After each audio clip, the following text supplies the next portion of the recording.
Hi. They can hear me. How's everybody doing tonight? Is there anybody that wants to play Katie's favorite game, which is Guess the Caster? And I'm pretty sure I already gave you the answer to who I am, but you can guess the other ones. You don't get to hear their voice, though. You just get to guess it. So, You out here tonight, man. It's gonna be. well, It's gonna be a really good time tonight. I'm looking forward to it, y'all. that's not Katie. I'm not Katie, and that it could be Katie. The other person could be Katie. So, but seriously, man, it's gonna be such a good time, man. That's actually what happened to Katie's voice after casting the DLC. Yeah. DLC's got to be real rough if that's her voice afterwards. Yeah. Oh my gosh, man, we was out there calling the games. Okay, all right. Okay. Enough of that. Oh my goodness, dude. We get it. Got it. We're back. Okay. What a wonderful time to just jump on in, Bobby. Welcome. This is the ICL. We do things professionally adjacent to what they should be, right? Professionally adjacent, yes. Yeah. What a nice way of saying that. I think that's a fair assessment. But I think we got something happening here. We are fully engaged in another season of the ICL. I think this is week number 4. Am I correct? Oh, is it? Is it 3 or 4? It's 3. It is technically week 4.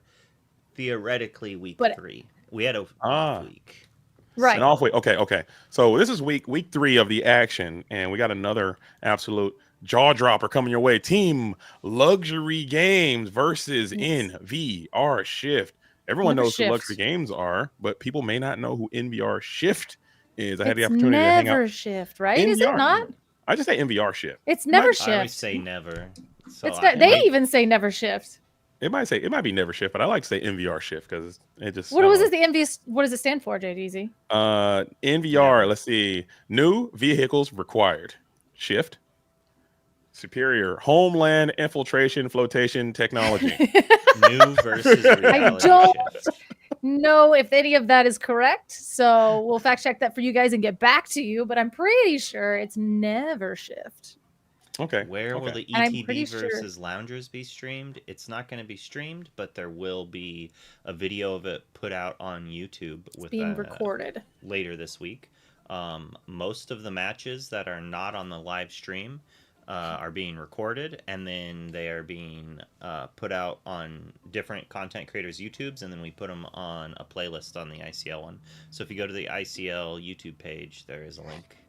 Like a playlist there, and that should have links to all of them for you. I will later have something set up to post that in chat. I'll do that after the first round starts. Sick. There's another opportunity. I need to get some of those recorded games too. Do some over the hill, and that's a great way if people are interested in getting into broadcasting. I know there's a lot of people who have asked me about joining the commentary crew and doing commentary and stepping your feet into commentary. That's a great way to get one of those recorded games, provide some commentary, and then maybe you could be selected as a commentator if that's something that you're interested in. So check it out on YouTube. Let's go, YouTube. But let's go get these reps in. Yep. I like it. Get the reps. But tonight we got an action-packed, star-studded cast of players and Illumineers who are trying to quest, challenge, and banish their way to the top and get their place. I believe both of these teams are doing pretty well. If I had to check their stats, I think they're both at that 2-0 threshold going into this third week. I don't have the numbers in front of me, but I think they're both performing quite well at the top of the charts. NVR Shift, we'll say Never Shift. It is Never Shift. I know that this team is also. This is Missy Enchanted is on this team. So yes. And I remember talking to her, and she said it was Never Shift, and I went, huh? And then So, and apparently they do shift. I asked. They do shift. So no, never. Yeah. I mean, it says never, but it happens. It does happen. Once or twice. That's why it's missing letters, right? Every time they shift, they lose one letter. They lose a vowel every single time. Yeah, that's what happened. Nice. And coming in with the raid, we got the French. Bonjour. All of the French are here. Bonjour to Boba Fett and the French syndicate of Illumineers coming in to join us in the ICL. Maybe someday we'll get a French team, a French element showing up and participating in this illustrious league. Yeah, but is it time? Like 2 a.m. over there. Like it would be great to get some more EU players in, but the time difference is pretty rough. I saw they were doing a set review before this. They had Sailor on the show with them. Oh, that's really cool. Sailor in his natural element, speaking French would be really nice to see. I can't speak French. I've always wanted to learn. I'm sure you know this. I wish I could speak French, but it's just never You happened for can me. speak like 5 languages, bruh. I can. I can speak two only languages, speak man. English. I can and only that speak 2 poorly. languages, and one of them is poorly. I can, I want more. I need French. I need French in there. Spanish would be nice as well, but French, chef's kiss. Bonjour, mon ami. Je m'appelle More. JDZ. Something like that. Something like that. But this is the pregame show. We do have matches coming your guys' way. Some high profile, high impact matches. It still will be in the fabled meta. I know a lot of the Illumineers following the DLC have completely jumped both feet and head and arms and legs all the way into the wells. And we're already cooking and planning and prepping for what is going to come and befall us in the Whispers in the Well. But this week of the ICL, we're still going to be focused on the fabled meta. So if you didn't like that meta, guess what? Lock back in, because there's more coming your way. You got at least this week and most likely next week, and then after that Most likely. Boom. Most I likely. just like using words like that to mess with people like Color, who are just like, wait. I mean, I was about to say, hold on, no, wait. What does that mean? Tell me everything I need to know. I think I know. Yeah, but sadly, I think it's not going to. Why? Change. Well, does my vote hold a little bit higher weight? Oh, I just go in there. My count is 10. 90%. 90% is too much. It's supposed to be over 50%. Well, yeah, but this is. That's how voting works. No. Something has to be a 90% vote for it to count. Is that how voting works? Chat, help us out. Well, that's what here. I said when I put up the thing. I said if it gets to 90%, we'll do this, and it's not a 90%. Is it like 85%? You would think everyone would be. It's real close. You would think everyone would be so excited to just get this thing underway and let's just get it started. Like we've fabled ourselves out. I think you think more people would be really anxious to just go out there and get those cards and let's just move on, huh? Let's just move on. You guys want to see another Blurple mirror? Let's go get in there and vote better. Yeah. Of course, Never Gonna Stop says that when his team voted for the majority. But let's check out some of the players playing tonight instead of talking mysteriously about things people don't know. Oh, man. And we got Hamza coming in, back at it again on the Luxury Gaming squad. I've had a chance to meet this Illuminator. He used to swim my waters up here in the greater Seattle area. Phenomenal player. I also saw him at the DLC in Milwaukee again. 6th DLC in Atlanta, 34th in Vegas, 17th in Seattle, 10th in the Continentals, and 24th at Worlds, running those 72 card decks. 24. Insane. Hopefully he's off of that. Hopefully we're off of the 72 card deck monstrosities. But glad to see him back at it again. Team Luxury, phenomenal player, phenomenal Illumineer in the ICL. An easy right swipe. Oh man, so simple, so clean. He is we're doing that again. Okay. He's a doctor. Okay, he's very educated. He's super smart and quite funny. What does being a doctor have to do with being a right swipe? I mean, that's just it. I mean, does that matter to you, JD? Oh yeah, I mean, you got a good job. You're a doctor, for crying out loud. I mean, you're great, incredibly funny, handsome, charming, tall. Swipe, dude, get out of here, man. And you're not swiping on me then, apparently. No chance you're getting a swipe, Luke. I'm so sorry. No chance you're getting a swipe. Wow. We'll see. Maybe.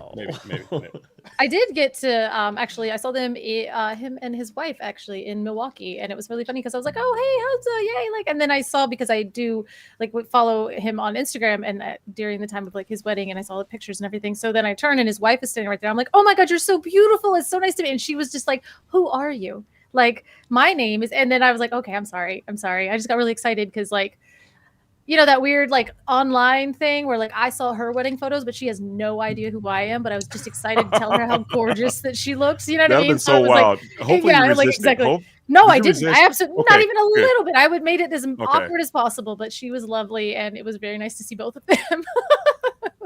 Yeah, that'd be wild. Like, oh my goodness, your wedding photos were so beautiful. Yeah, and she's like, what? And I'm like, exactly. So, you know, looks right at him like, where have you been putting our photos, bro? Why are strangers talking about our wedding photos? He's probably proud of them. I mean, they were absolutely gorgeous. The wedding looked, was beautiful. I'll be interested to see what this Illumineer is going to be. I'll be interested to see what he's going to be playing tonight. I know he's known to be playing a lot of Ruby Sapphire, and a lot of the Ruby Sapphire players kind of went either to Sapphire Amethyst or into the blue green situation. So I'll be interested to see what he's showing up with tonight. But who wants to tell us about Danksor? I met this Illumineer as well. There was a lot of team. There was a lot of team luxury at the event this weekend. That's actually his hand. I was wanting to say. I was like, I want to know whose hand that is, though. It's his. It's his. It's just like, how do you even? Yeah. No, okay. Just like Katie. this. Katie would have had us AI that out. Yeah. But this is Danksor from Luxury Gaming. Top 32 DLC. Or Danzor? Is it Danzor? Oh, come on. You got this. Danzor. Luke, tell us what it is. Well, I think it's Danzor. And I'm pretty sure he's on Luxury Gaming. And I'm pretty sure he's made top 32 of DLC Milwaukee. Like, what? We have Milwaukee stats on these cards already? Jeez. Whew. Top 25 NA Continentals. Top 4 DFW DLC. And he played Blurple before. It was cool. Sorry to break it to you, Danzor. Blurple was never cool. Are you're saying Blurple still isn't cool right now? Correct. Definitely not. I think the people who even play Blurple know Blurple's not cool. Like, not even now. Correct. But I personally like Danksor. I think I agree with Color. I think Dank, just having the opportunity to say Dank whenever possible. I think I don't know. Danksor. I don't know. Is he just I thought a wet it was Zor? Yeah, just a damp Zor. Dank Zor, I think, just kind of rolls off the tongue a bit better. Well, you can't say Dank Zor. The Z can't be a K sound and a Z sound. That's X. That's the power of X. That's the power of X. It counts as 2 letters. Yeah. We don't use X enough because of those reasons. Maybe it's Dan it's too powerful. Or, and the X is like that internet slang thing. Oh my god, like X Dan, X or X. Yeah. The X is just silent. It would be lowercase though if we were going to do it like that. It would be, it would be X. The X is just silent, so it's just Danner. Well, the X is lowercase, technically. All right, this is too good. This went really well for everybody. And then Ferrante. Oh, good. I love it. Okay, I love this team. Luxury Gaming here. Top 128 DLC Atlanta. Top 128 DLC Chicago. That's 2 Let It Goes. 68th in DLC Texas. That's 3 Let It Goes. 1 first online LPN tournament. Oh, is that when everybody got the cards that were stamped? Well, everyone but me. Okay, well, all of the good players got cards that were stamped. I'm just kidding. Yes. I don't know if it was like you had to do well enough or if they did like... okay. Participation, because so many people got them. I felt like more than like 16 people got them. No, I thought you had to do well to get them. Like you had to top of some sort. I don't know. If you guys have bubbled out of making money, so I assumed that was good enough. But maybe you had to actually make cash to get it. I don't know. I didn't get one. Other people did. Luke did not. But this is the team captain of Luxury Gaming, so it's good stuff. And I know we love our Ruby Amethyst over here as well.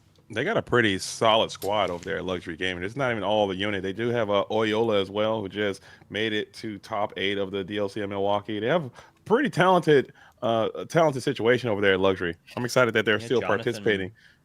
Jonathan Ball's on Luxury as well. He was going to make it to the DLC, but I'm pretty sure he got in a car accident on the way to the DLC and was not able to make it. I think he's doing all right health-wise. Like all right, or he's doing good? Is there like I don't think he's injured.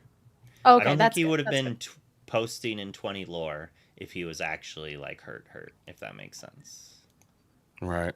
Feels severely injured. So that's warp, right? Warp 9001. Yep. At least his thumbs are not injured. Accidents I heard that happened like right around there because it was Fumbles who was rear-ended, right? Right. Yep. Like right after the DLC, and I saw a picture of the car that hit his rental. I'm surprised. Destroyed. I'm happy they just got away with like a bruised knee. Yeah, it looked really scary, and they were just parked, and the person slammed into them. So yeah, and then got arrested. So oh well, that'll do it. Don't drink and drive, kids. DUI. Not do that. All right. So that is the side coming out from Team Luxury Gaming. the team that you kind of come to know and love at this point. But we got a team full of newcomers coming in tonight, and this is an Illuminator that I just must introduce, who probably needs an introduction. Who I must introduce. Okay, this is a good friend of mine. His name is Dylan Boggart, aka Moxie's out here, and you might recognize that name because I did pick this Illumineer on my squad, and he performed very well. 8-time set championship winner, top 165 DLC in Toronto. Brought JDZ into Lorcana. Community owes me. That's crazy, and it is quite true. Moxie's is one of the reasons, along with Dale Bolito, is why I started to play this game and why I am here now. So thank him for that, but also I'm excited that he's doing this. He's performing quite well. He got 65th place in DLC in Milwaukee, and as a gamer, he's out there. He's trying to get active. He's steadily grinding and honing his skill and honing his craft and putting in the work and trying to be better. And that's why I picked him, because I truly feel that he has the skill required to ascend to that next level. So I'll be watching Moxie's all season. Hopefully the grind continues, and I expect nothing but good things coming from him and this entire team of the NVR Shift organization. Very handsome right swipe as well, of course. It goes without saying. It goes without saying. Absolutely. Yeah. It's just a permanent life right swipe. I didn't even need to mention that one. But we got, who's this? Stephen Morgan. I'm not sure who Stephen Morgan is. Azure. 22 set champ top cuts, top 8 to winner. Okay, so 22 times you've been on in there. Has a playset of T-pose signed by JDZ. Man, you got a playset? Oh, I only got one signed. Oh, that is absolute forward thinking. Hopefully they play some Sapphire deck and miss ramp with those dang T-pose. Hopefully. I'm gonna put that out there. The T-pose you always miss ramp with. Yeah. Absolutely.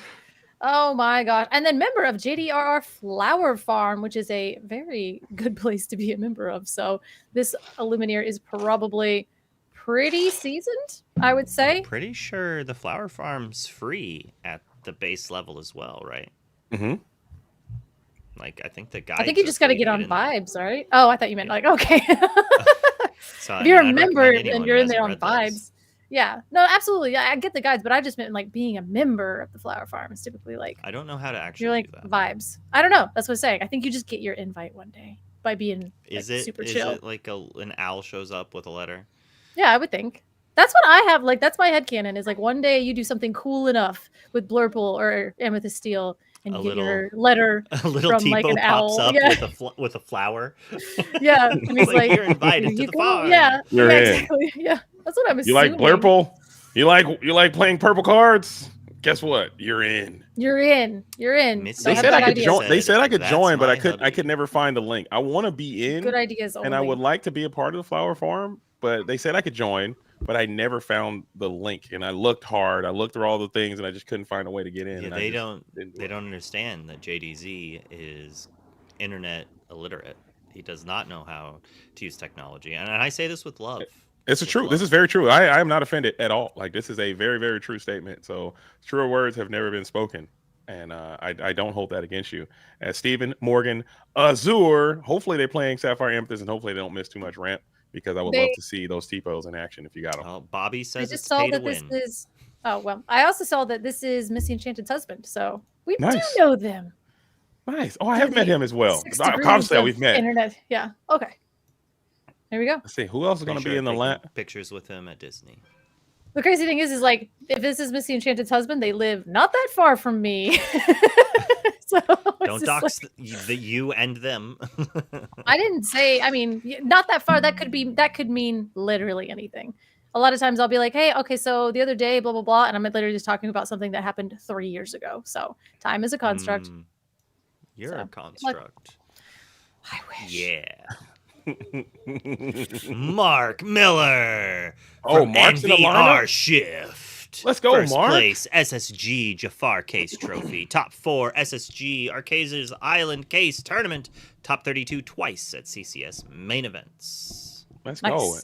I know Mark. I think Mark is the de facto leader of the team. I'm glad to see him in the lineup. I think he had some great runs last season as well, playing some Emerald Steel in different tournaments. and he had some really cool things happen. And seeing him out here playing, representing the squad, I can't wait. And Mark was in DLC Milwaukee, and he hits me like, "Hey, JDZ, I'm sorry I didn't get a chance to meet you, man. You were quite busy, and I didn't want to interrupt you." I was like, "Man, next time I see you, Mark, it's on site, dude. I'm gonna smack you, dude. Come and say hello." I met the whole team. I met the whole squad. Everybody came through, and Mark's like, "Nah, you seem busy, so I just left you alone." Man, I don't want to hear that. But anywho, shout out to you, Mark. I'm glad you're in the lineup tonight. I'm interested to see what you're going to be playing. And I just see in chat that Azure just said that we have played before. So I have sat across from this Illumineer, and I am sorry. Probably Sorry. at like set champs even. So Like they're that, yeah, local to like- you talk like to a them nice all the local time. thing. Yep. I got problems. Anyway, Mark Miller, Never Shift. I mean, I'm excited. Like, it's so funny. We're like, we don't know who these people are. Actually, we know all of these people. It's crazy. Like, Yeah, that just oh, shows how sweet. the community is like, it's very tight knit, and you kind of one DLC or a couple of events and a couple of trips, whatever, third party tournaments, you start to really learn who people are and get to know people. And it's crazy that I've met everyone in the lineup in this tonight, which is kind of wild. I hate to rush us, but we are 7 minutes past due. So let's predict who we're going to win and jump on over. I predicted I was right yesterday. You were. Just going to say I've been right every time, and I think so is JDZ.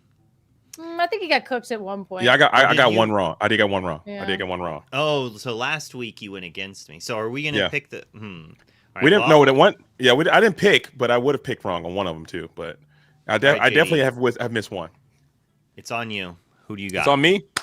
All right, Team Luxury. They are a known entity. They have great players. They have a long historied prestige of Illumineers and everything of that sort. But I think they're gonna sleeping on NVR. I think NVR Shift comes out and they get another upset victory, and they're gonna move on to 2-1 victory tonight over Luxury. I think that's the way it goes. And I'm calling the upset. The newcomers taking down the big dog Luxury happening tonight. All right, Miss Law. I want to say Never Shift just because everybody seems to live pretty close to me and I don't want to get jumped to the grocery store. But I have played extensively back in the day against a lot of Luxury players. And I usually don't win. So I'm going to have to say Luxury because, oh, God, just being absolutely smoked by them in the past. So that's my guess. I don't like voting. I hate this part. Blech. Yeah, this is a tough one. I've told the story countless times. I told it just the other day with Lux Fronte at a bar at like 1 a.m. on Sunday after the DLC. I saw him. Our Airbnb was above a restaurant/bar, and they were there. I was almost on Luxury. If I had checked my messages properly, I would have been. That's a small word. That's crazy. That's a crazy situation there, Luke. You can't just bury the lead there. Sorry, I got messages that I had to instantly respond. So I'm gonna have to go with Luxury. I'm gonna go with Luxury. Okay. 2-1. All right. So 2-1 Luxury. I'm calling the upset. I'm the only one. I'm riding alone. So let's see how this thing works out. As you got round number 1 coming your way. Keep it locked. Don't touch that dial. ICL begins now. And I'm on the right. We're here. I'm on the right. Okay. You're on the left. Does that mean you're right? Yeah. Is that your good side? Because we both have the same good side. I've learned over. Oh yeah, is it because we go to take a photo and you're like yeah. Okay, well, unfortunate, but no, I think it's the right side for me. Yeah. I think I got to move. I'll just move this over here so I can make it look like I'm looking the right way. How's that? We'll do this. Ha! Look at that. And we got Moxies versus Danksaur coming on through, doing the thing. My good friend, 3-time FLC champion. I know that means nothing to anyone here, but he is a phenomenal retro format Yu-Gi-Oh player, and he's now NVR shifted onto Disney Lorcana. He's trying to jump on the scene. I got big ambitions for Moxie. If he keeps the grind alive, I guarantee you he'll be a golden Mickey level player. But Danksaur will not be denied. Already got the invitation to the national event in the first DLC. So it's going to be an uphill battle coming in from Moxie as Danksaur is just looking to make a quick victory and move on for the team. Luxury is going for the sweep tonight. Okay, so we're rolling, and it looks like we are 6-5. Okay, that's usually how it goes. You're like, oh, I rolled pretty well, and they're like, what if I rolled one more than you did? Just one more. That's all. Not even like blowing it out of the water. You're like, wow, I thought I had a good chance, but We are going to go, and I need chat to tell me, is it never shift or NVR shift? Because if I have to sit here and listen to JDZ say it correctly the whole time, I'm going to keep saying NVR shift because if it's going to be never, it's like you could have just put two more E's in there and just been never shift. It's cool. It's never shift. Ha! They just said never. Okay, well, I'll say never shift. Then I will adopt. I think NVR shift sounds cooler. I don't know. It's just me. I think acronyms are cool, man. Acronyms are cool. I think acronyms are cool, man. Your name is JDZ. I'm JDZ. This is the ICL, the NVR. The acronyms are cool, man. Come on, dude. Okay, we got CIL and JDZ with NVR shift in the ICL. Talk to him, CIL. How do you feel about this matchup?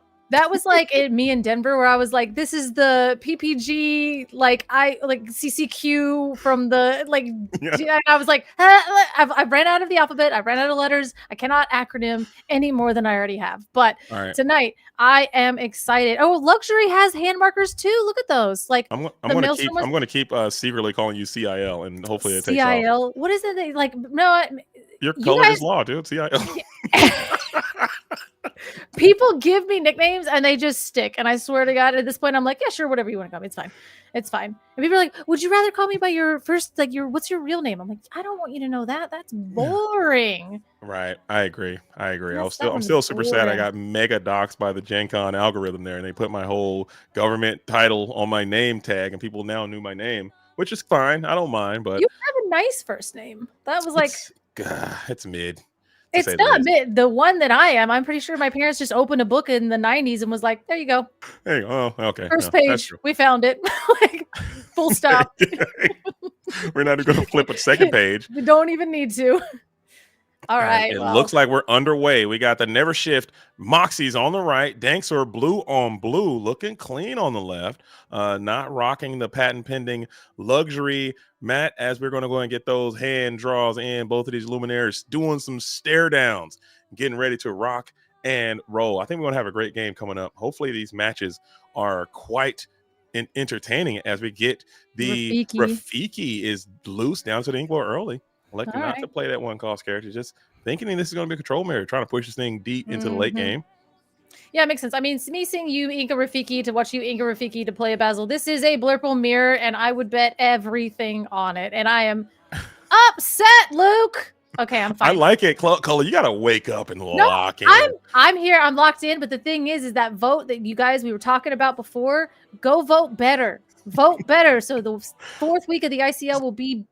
So you're in the whale. How deep in the whales are you right now? You're whispering right now. The whales. Oh, I am like whispering. We're in the wells. I'm in and out. You got your boots on. Yeah, you're crunching through the whisper. You're in the flood pools. You're deep. You're gone. That girl from The Ring. Her and I are best friends. Like I'm climbing. We are there. It is the best. It's so fun. And we're gonna go ahead and just hard play a one jump ahead. Interesting technique coming in from Moxie's there as we ink the Sailor as right C in favor of the one jump ahead. Hard play. What do you think about that? I guess you want to get that uninkable out of your hand and get some use out of it sooner than later. We're gonna do that on both sides. This is a mirror, and this is the worst timeline because we see now Danksor goes ahead and hard plays a one jump ahead as well, which at this point we know missing ramp with Blurple is a death knell. And if you go ahead and put in that one jump ahead as well, you have a 93 instead of a 90% chance to find your ramp. And for some reason, that emotional support ramp just makes us feel all better. And we do have a Dumbo come down on 4 ink. Not typically what you want to do, but not something that can be answered on the draw in the mirror very easily. For sure. And also that one jump ahead, both the Illumineers elected to go that route, keeping those hand cards in a nice manner, and also keeping your inkables up. So I don't hate that. I don't hate that from both of these players as Genie comes down on 4. Dumbo is up and active. You can get some value out of this Dumbo, but you have to be very careful because if you do exert, the Elsa or the Genie with the support from the Basil will be able to clean your clock. And if you do challenge advantage to Basil, then the Genie is free to clear to engage with the Dumbo. So you have some serious decisions to be made from Moxie's going to that 5 ink turn. You probably love to see an Elsa here to just kind of get through this Genie right now, but Elsa coming back is going to be a problem for you. Tough place. Probably Elsa here. Take out the Basil. You're probably, yeah. I say it's the Basil with probably the Genie. I guess we can go ahead and get rid of that. But like you said, with the crackback, you're just basically gonna rush in an Elsa, use the Basil, buff it up, take out that take out the Dumbo, and that's great. But then you have the 3 damage, so then Moxies can come back with a Bell and kind of clean up their Elsa, and then get rid of your Elsa. So on and on and on until the fabled ends. Oh, I love how deep in the well color is. And let's see if this entire line happens just the way that you said it would. As the Elsa will come on through, rush into the Dumbo. If the bell comes in, just cut the stream off. How's that? If the bell comes, we'll end the stream and just be like, okay, we're all going into the wells immediately. As the Elsa is still holding on to 2 damage. Basil gets another pretty free quest in. You got to watch those sneaky one-cost characters questing freely. That stuff does add up when it gets down to the late game.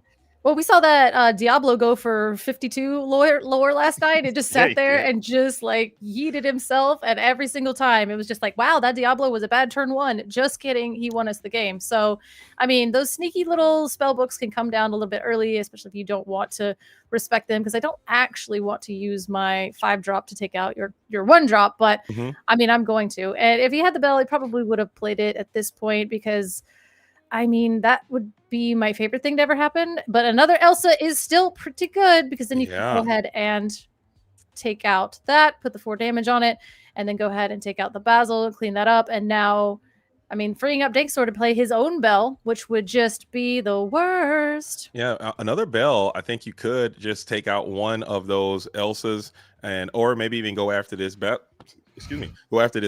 As Moxie's. I can't tell how many cards are in hand. I believe he's only holding 1, but I do think it is mission critical that you remove at least one of these Elsas if you have the ability to do so, because leaving Moxies with the ability to Sing Sec start to right, and there's that Bell that you talked about, Color. We're going to go ahead and take up some damage and get through that Bell. And I love that play from Dankster there, electing not to leave too much damage floating around and just leaving 1 damage floating on the Elsa. I was pretty heads up to play around enemy Bell. Yes, but hey, enemy Bell incoming, only being able to move 1 damage around, which is not really going to do anything for us. I mean, unless you have a 3rd Elsa, which would be disgusting. But at the same time, we're probably going into a Hades turn? Question mark? I don't know if I want to throw Hades. I probably want to draw some cards. So if we have another Dumbo, that'd be cool. I would like to see a Genie if I were Moxies. So we'll see. Unless it is, it's a Finders Keepers. Fine. I wanted to draw cards, and we're going to draw cards. I think that is a key point at this phase of the game. This is where the Sapphire Amethyst player needs to start to refuel as we continue to add more Basils to the play, trying to potentially maybe set up a sneaky ever so suspicious second start to the right song, sing together, even though that's only 7. But those Basils, they can kind of harmonize a little bit if you get that 8-cost character to come in, and then you got those 2 guys hanging out in reserve. So interesting play coming in from Moxies as we go for 2 and taking a vision. Visions of the future. That's right. And we're going to need about 3 more Basils in that party to be able to sing that second star on the right, which at that point, I'm pretty sure we already lost a Basil, so that would be cheating. However, we are going to Finders Keepers because at this point of the game, we have done our beginning Blurple song and dance. And now we're getting to the point of the game where there's actual, sorry for this, skill expression that's about to happen. All of these decisions are going to mean so much from here on out until we just get to the end of the game where it's just Hades after Hades. But right now we do see an Iago. Yeah, this is where the game gets real. We have not seen any hypnotic strengths thus far go into the inkwell or be played. This might be a good time in this late ink game. We're just going to take some time off to just blast this Iago with the hypnotic strength, or potentially, I think you just got to get some more stats to the board. Notably, Moxies did not ink last turn either. You do have the ability to ink and go for one of those Hades the Infernal Schemer, but I like to be the second person to deploy Hades. What about you, Color, when you're in those Hades wars? Oh, absolutely. Yeah. Typically, I mean, those are one of the indicators of kind of like the unwritten mirror rules is right. You didn't want to be the first person to play Be Pep, and I like you know what I mean? I got you. I feel the vibes. Don't want to be the first person to throw down your Hades, because if you play Hades and then I Hades your Hades, then I'm going to get the 2 lore from my Hades and you're never going to get you know what I mean? So basically you want to be the person that baits it out. Like, I need you to go ahead and play the 3rd Elsa. It's fine. That's a pretty good card too. So are we going to? So we're I just mean, go you ahead and could, double in quest theory, and go for the double basil, the rare and indigenous double basil, double support Elsa take out Iago. I don't think I've ever seen that line of play happen in my here we entire are. career of Disney Lorcana, but here we are at the end of Fabled, going into Whispers in the Well. I see the double basil support, single Elsa takedown, and the Elsa will survive. Interesting. Your basils may not make it through. Oh, I like that. I like that. You go ahead and take the healthy Elsa, take that down, make sure that you can get your lore and keep your character at the same time. Now, another bell would suck, but it's fine because you made them do it. So at that point, and so basically you're saying, hey, I need you to have another bell so it would cleanly take care of this, and maybe you can put a 2 lore quester down on the board. Or what else are you getting? Because I didn't see ink last turn, so maybe you'll ink this turn and do something. Just holding out hope. And yeah, holding out, just hanging on to those cards. Another Elsa comes on through as we keep those evasive wars raging and clearing that Elsa. Most importantly, getting those singers off the board. Second star, we're in second star terrain right now. And both of these Illumineers are playing that game within a game where we have to stop the other from singing second star, because whoever gets it off first is probably going to win the game. And now it is on Moxie's, who now has to break serve and get your second star performers off. You have the capability to do so, but it will cost you almost everything. No, it will not cost you very much at all, as your Elsa can take down the Elsa, but Belle will be able to clear the basil. This probably feels like a point where, you could quest this and that and the other thing. I mean, if you quest with the basil and then take out the Elsa, then what you can end up doing is you're keeping off the second star at that point, which I like that play, like as opposed to maybe just like throwing a Hades down, because and you still could. You could throw a Bell down. Here. Actually, Bell would be really good here, I think, because that way you can clean up. And there she is. Yeah. That is a power play, as now you have reestablished your second star singers and also cleared your opposition board. So now it's going to be back on Dangsor, who may have to break serve here and deploy the Hades first, as we're going to go 4 ink. Genie might not be able to get it done. It's just going to pay that 2 ink. And now Moxie has to have the second star to the right in hand. I don't know how many hand cards there are, as NT Unknown is going to be played here. Look at that, NT Unknown. Maybe he had it, or maybe he drew it, or maybe it's Maybelline that you paid 3 ink to break up that singing situation. This is a great game. I love this game. Yeah, I mean, this is definitely, again, like I said, there was the beginning, which is like a pretty on rails. And if you got what you need when you need it, we've opened the game up, and now we are in the mid game where the skill expression can be shown. And that's basically what it is. These players, it's a mirror. They know exactly what I want to do. And this is what I would want to do if I was on the play. And this is what you want to do. So how can I stop you? So the only thing here is now, yes, we're trying to set up a second star to the right, and whoever gets that off first wins. Yeah, and you gotta have You gotta have this. You gotta have the singers, and there is the first of his name, Hades, the Infernal Schemer. We are going to have to reluctantly ramp our opponent and send them to that very powerful 8 ink threshold. 2 cards in hand. If you can mark and bypass another Hades, or maybe even an Elsa Spirit of Winter, you can be on your way, because you know that both of these players are hanging on to at least 1 second star at this point. As the bell, the accomplishments, it comes on down. Dumbo, Ninth Wonder of the Universe comes on down, and you're not able to get through this board. And Moxie's now has the ability to sing the second star to the right. Do you have it now is the play. You can play a card like Vision of the Future here. If you play that in your deck, dig for it and find it, or you could just hard play it if you got it. Looks like Bell is. Oh, there's a bug on Bell. Bell's got a bug problem, and we're good. We got get that off that DLC promo. He doesn't put any there, but I was like, "Are we singing? We not? Oh, it's a bug." So I was hoping that potentially we had the second star to the right, but it looks like a genie. We didn't have it. That's. Hey, we're going wide. We're going wide, and I haven't seen a hypnotic strength yet, so we're just going to go wide. We don't have any invasive characters to utilize the Dumbo that we just saw come down, and now we're in that very, very interesting position of, do they have it? Literally, no. Now what happens? And now it looks like we're just going to quest. You didn't have it. And Dangsor actually has to breathe a big sigh of relief there in that spot, because this is where they get the chance to sing that second star and blow the game up. But Moxie's still creeping ever so slightly ahead. It's in that 12 lore already, pushing a lot of damage on board. So this is still looking good for Moxie's either way, as your board has become quite massive. But you are going to allow Dangsor a bit of opportunity to potentially turn this thing around, as we do get a quest off, or excuse me, breaking records, making history, breaking history, making records. Sorry. Breaking records, breaking Yeah, breaking. our hearts and everything else. But yeah, it depends on if that card's going to be good. I mean, at this point, yeah, we are at 13. So the answers need to be plentiful. And that is a pretty good answer. That is a very good answer. Spirit of Winter comes down, and we're going to lock down some 2 questers. We're going to maybe lock down that. I mean, we can't get at that Dumbo at this point, but we gotta, yeah.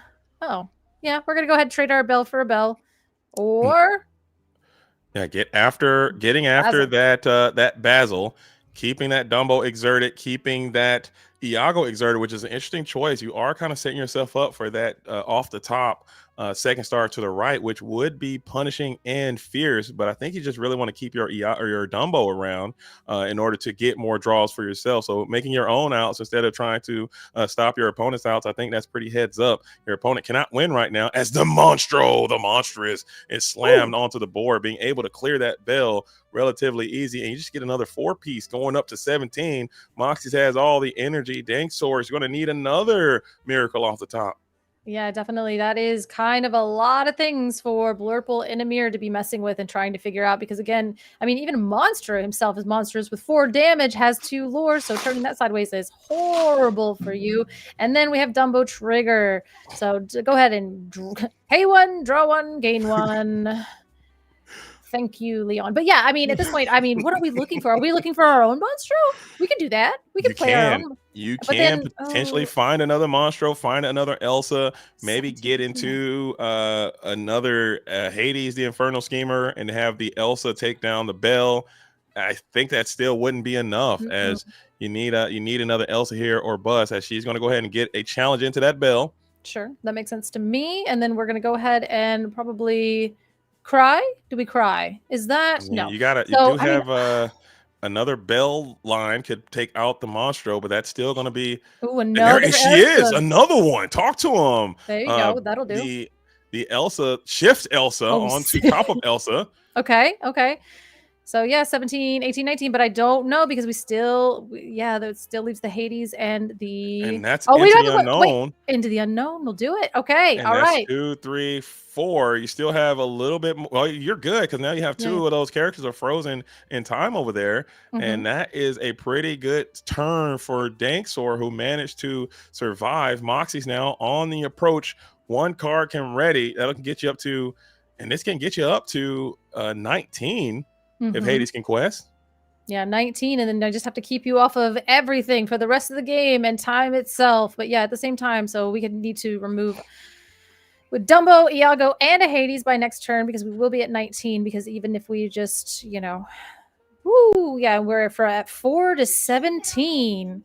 Yeah, so, and we're just gonna take a turn off again just to set up another Finders Keepers. Maybe you can use that ink you have in reserve to just apply more threats to the board. TikTok's down to the inkwell, and Hades is going to challenge and banish. I don't hate that challenge either. And Bell is going to be able to move some damage, putting 1 damage onto that Hades now. So this is pretty much a checkmate style situation, as unless you got some kind of feather type beat that you can do. Feather type prayer beat thing where you could Monstro clean that up, Monstro feather.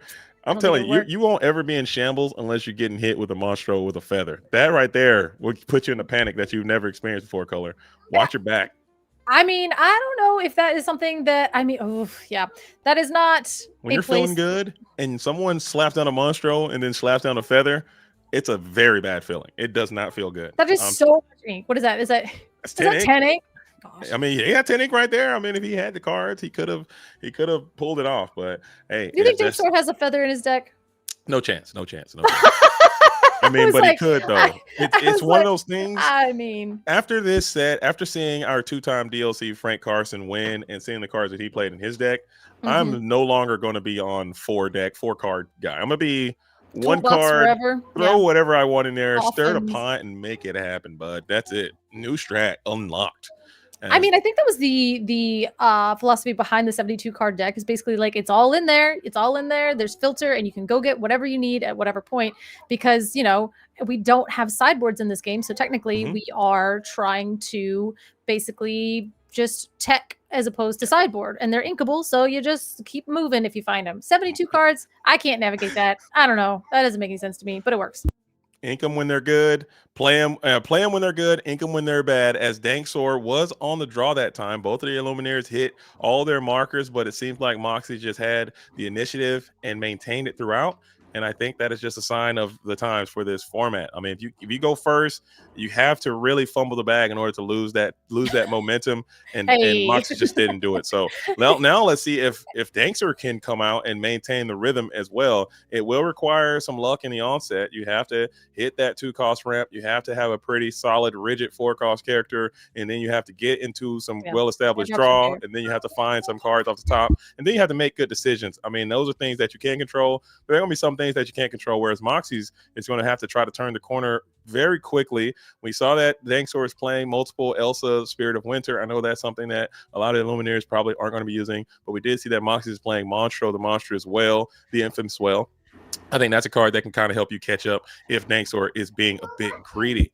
Also, second star to the right. Those games are going to be played here. We know for a fact, well, maybe I don't know for a fact, but I believe that second star to the right is pretty standard in these decks. So I would hope to see them continue to play those little mini games. I think those are some of the best, most skill expressive things, keeping your opponent off of certain things while trying to set it up for yourself. I think that is a really, really cool thing to do and way to play. So interesting stuff to look out for in this Sapphire Amethyst Mirror. I'm a big fan. I'm not going to miss it when it's gone. I'm in the wells with color, but maybe this we'll look back on it and say, hey, it wasn't that bad when we're in the wells and things are happening to us over there. I don't know what the things are going to be, but I can already tell you that people are already finding out what those things are, and those things are not going to be cool. Okay, there are going to be some shenanigans all around as we get Sail the Azurite Sea down into the inkwell early with no 1-cost character. Check that. Basil. No 1-cost character except for this Basil. Check that. Basil's Nice. down. As Moxie's again throwing the Rafiki down to the inkwell. I don't hate that either, as Rafiki probably isn't for this matchup, as we will play another Sail the Azurite Sea. One big Monstro down early. Rafiki down to the inkwell as well. Basil gets a pretty free 1 lore in. Yeah, that's pretty good. I mean, the Basil on the play is still pretty good, and you know, because again, you're going to be able to play your Genie first, and the Genie is going to be able to come in and do all the things that you need to do. And so, like you said, like Rafiki's really not that great. It's not doing much other than maybe potentially making us. Oh no, we missed our ramp. No, I don't even want to watch this game. Not like this. The one jump ahead, Illumineer is not hitting ramp on 2 on the draw. That's not how you can do it. So we said you have to hit your scripts. You got to be on time. And Moxie did miss that, and that is going to be a sad situation as this game becomes very difficult, as you do get a little ramp on 3. Hooray! Okay, so we slowed off a little bit, but still, it just throws your whole timing off, and it feels so bad. Yeah, that's a 93% chance that you were going to hit it, and then you didn't hit it. And now you're having to do it on, like you said, on turn 3. And notably, this deck doesn't have very many, like, it doesn't have very many 2-drops or 3-drops or anything, because we love to skip right past that. We're not just going to play a Hypnotic Strength to draw a card, because our life is hard right now. It's hard out here, and I'm upset for Moxies, but it's okay. But it's still, I mean, you still have lines here. If Danksor goes a little bit slower and goes into a Genie now, if Danksor goes for the Elsa here onto the Basil, that might be coffins there for Moxies. But if you go a low, slow tempo, a 4-cost Genie right here, and never mind, there's a 5-piece. There is the 5th Spirit. I was like, Danksor's not going to take it. Danksor's not going to take it easy on Moxie. He's like, well, maybe what if he just plays a Genie here, just to be nice for that? No. Play an Elsa, turn that sideways, get rid of that. That's gone. It's fine. And then you can't even play a Bell this turn. So maybe you can. You can go Bell to remove the damage and clear the Basil, and that's not necessarily the worst thing. But Moxie is gearing up for 4 ink, and we're just gonna have to play that. It's really, really slow behind the curve Genie as well. So it's like you're playing literally 3 turns behind at this point because of missing the ramp. And then playing a 4-cost turn on your 5th ink play. And now if another Elsa comes through, it's just going to, oh my goodness, there she is. The 5th Spirit comes back at it again. And now Basil can exert. And now the Genie will falter as well, as Moxie's is just falling farther and farther behind in this situation, as Dankster's getting everything they need in this matchup. Absolutely, yeah. And now it's like, well, any character that's going to come into play hopefully is going to be big at this point, because, again, we just have the 2 damage just sitting on Bell. Or not Bell. we're waiting for Belle. Elsa's waiting for Belle, essentially. She's sitting there. Yeah. She's like, I'm kind of hurting. If you could come over here and be a little bit mystical and a little bit magical, help me out. That would be great. But at this point, yeah, we went ahead, rushed in the Elsa, quested with Basil, buffed her up, and then quested with our dry Elsa to make sure that we're getting our lore incrementally. As we do see Genie another again. Genie coming on through. A third Elsa is just too much. But I mean, at this point, Moxie is just trying to. I think he's just trying to gain more information because this one might be getting a little long in the tooth as you playing another super slow Genie just to draw some cards. You'll send the Basil down as well. So if these two characters can survive, which you're falling right into the traps, a Belle is just punishing onto this Basil. Clean plus super down tempo, but you're just gambling at this point as we are going to get the Voice Stealer to come through. Voice Stealer is going to be able to exert the Genie. Basil and Elsa will be able to clear this Genie as well. So tempo is just getting eradicated there from Moxie's side as we get a free and clear quest too. Absolutely. Again, I mean, I know we've been calling for Belle this entire time, but like, yeah, is right, JDZ. I mean, oh man, yeah, because like you're like, okay, I played a Genie and I drew a card. That feels nice. I played another Genie, drew a card. That feels nice. I don't get to keep any of my Genies, so my lore is still sitting at 0, and this lone Basil is just ripe for any accomplished mystics hanging out trying to think about things. But yeah, at this point, I mean, we're at the ICL. It's a Wednesday night. We're gonna play it out. I mean, stranger things that can have happened. We got Basil, Elsa, Ursula, and maybe we have a card in our deck that says I win. I think I just got to see Moxie just play all of the ink one time. I mean, he's been off curve, off the timeline the entire game. And I just like to see him just utilize all of his ink for once in the game, just as a small victory going into game number 3. Because this one is pretty much cooked. Like, I mean, we know this game. We've seen this blur premiere a lot. You know how it is. But maybe there's a world. I mean, Dankster's only sitting at 6. Moxie's holding that fresh 0. If you can get like some singers established, I mean, you go big card, second star, Hades forever, and then Dankster just literally draws T-pose and sails for the rest of his life. There's a chance we can make this thing happen. But this was looking chopped. Maybe Dankster's power goes out. Huh? Thoughts? That's a possibility. As we are going to go take that 1 for 1. Get rid of that Basil. Yeah. Power could go out. Screen goes black. Judge. My opponent ceased to exist. I win. So yeah, basically we're kind of, and then we're going to go ahead and play our own Genie because it is, I mean, we are kind of sitting lower. I don't think we're like turbo inking at this point because we are only at 6 ink. Probably just I know that there's some Sapphire Amethyst theories as we are going to ink the Finders Keepers here. There's some theories like, hey, no need to ink. My opponent will eventually have to play Hades, and they're going to go ahead and put some ink into my ink well for me, and I can kind of set these things up and save some of my hand cards. So I don't hate that theory coming in from Danksor, as Moxie's is going to be in Hades' required zone here in order to continue to play the game. As we're going into that 7 ink turn. Elsa wouldn't be bad later on either, as we're still going to be playing behind curve. Looks like we're gearing up for 5. That's a Belle. Hooray! We're going to clean up your one Elsa to take out your other Elsa, and that feels like a play that we can make at this point in the game. Oh man, what do you I mean, chat, what do you do? Do you flip the table and go next, or do we just sit here and like kind of play it out at this point? Because how much time do we have left in the round? I can never see because Luke puts the thing and I can't see it. 27 minutes? You can drag it up. The thing that's on your video, you can just drag that up out of the way.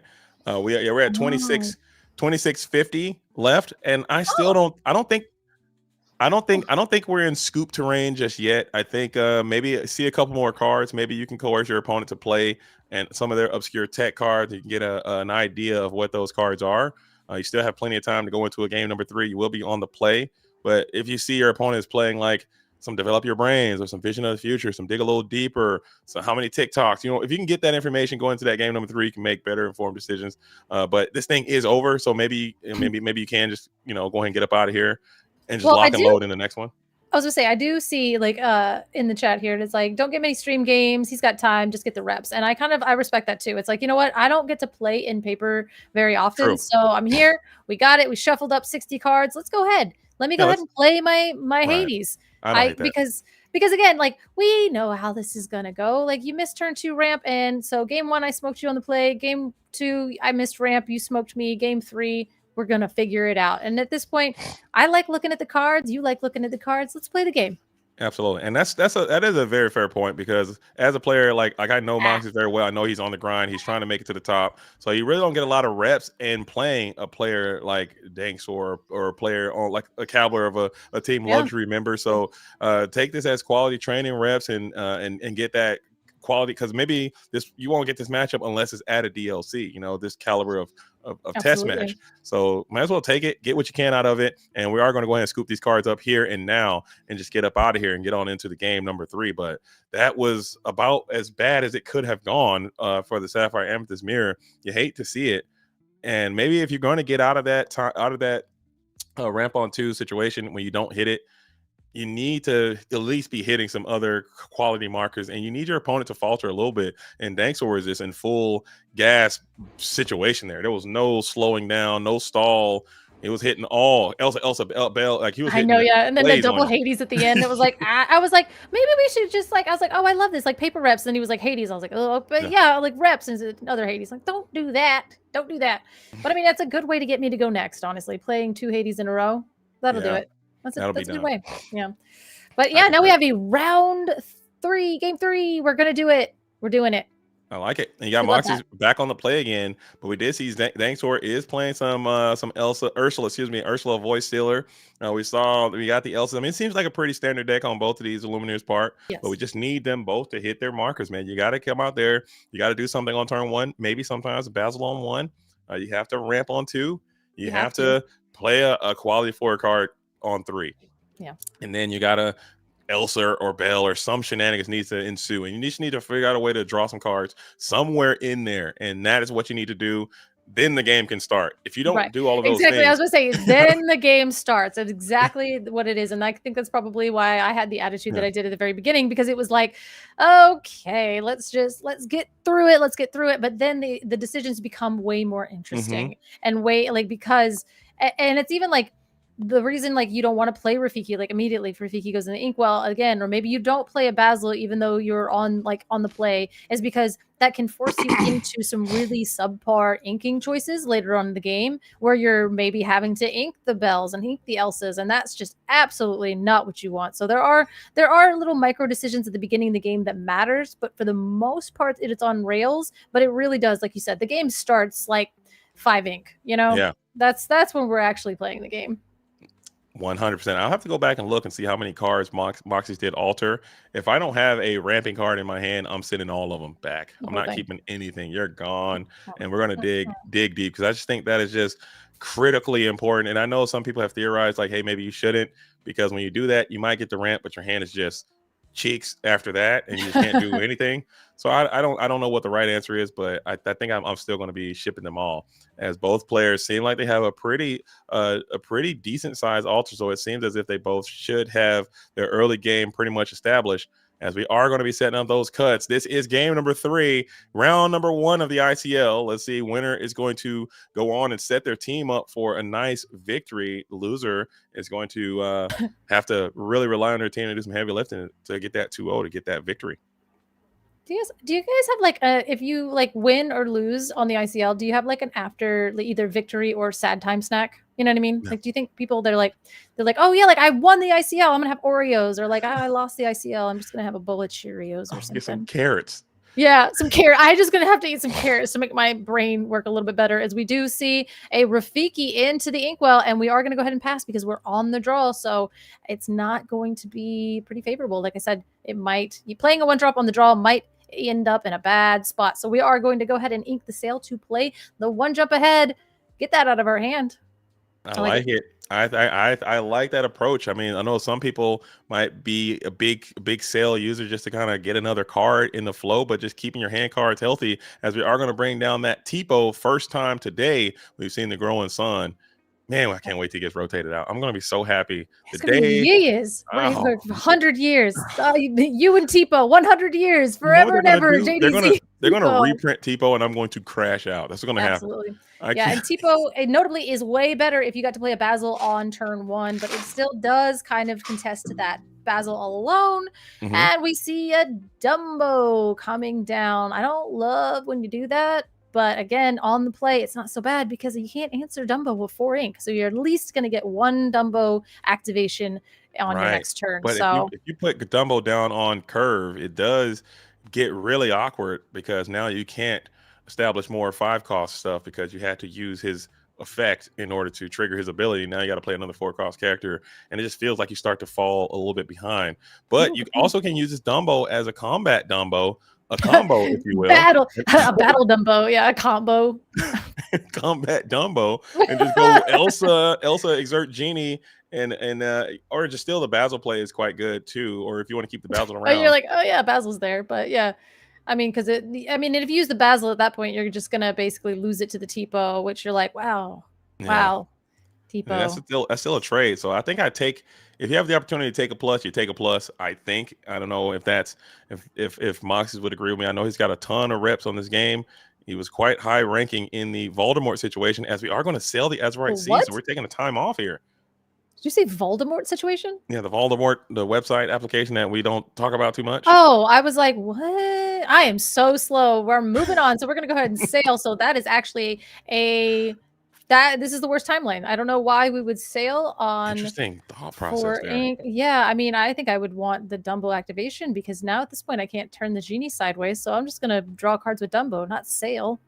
I don't know. Maybe you know something I don't know. Which interesting use of that sell the Azurite Sea. It might be telling a story about the hand. Your hand just might be cooked, or maybe you just have some resource requirements. You're just trying to get to something big soon, or maybe just play the sale just to potentially draw a card and cycle a card there. But now Dumbo exerting here, you're running right into a potential Tipo, Elsa. do it. Oh, sorry. No, I was like, what's the worst thing you could do with that Dumbo? Slam it straight into that Tipo. No, so we are going to go ahead and break some history instead of breaking some Tipos and draw a card and gain a lure and ink a Rafiki. You got to stop. So you're going to mess me up real bad, Color. You can't. Which one? You can't say breaking history because that I know, is not right. No, and it's going to lock. My brain is so bad that's going to lock in, and I'm going to say that in a breaking history, making records, dude. It's so good. Yeah. It's awesome. And there is the Elsa. So this is the dynamic turn that Danksor needed in order to turn the tides of this game, as your Dumbino will go to the discard pile, as he's still on the same timeline. Will also exchange the Tipo for the Basil. Pretty favorable trade in this spot, as Moxie took a turn off. And that's what we talked about, Color. You can't do it. You got to keep banging the drum and hitting the hits. Yep. At least until you get into deep terrain there. Yeah, basically that was the turn that we needed to see anything except for what happened. Basically, we still have the advantage of being on the play, but again, I mean, we could TikTok comes down. I would have loved to see anything else, but a TikTok is pretty good because we aren't at a Hades turn. So if you do turn if you have a third Elsa or something of that nature, you play it. We're not going to do that because you just lose your whole board. You know what I mean? So you can't, you don't really want to do that. So I guess the TikTok is actually a fine thing to play, especially when you know Hades really can't come down, and you don't really want to watch them like Elsa into the unknown your TikTok, you know? Yeah, so that would have been Ursula voice stealer into the TikTok, and I'm just scooping up my cards and getting all the way up out of here. I couldn't take that.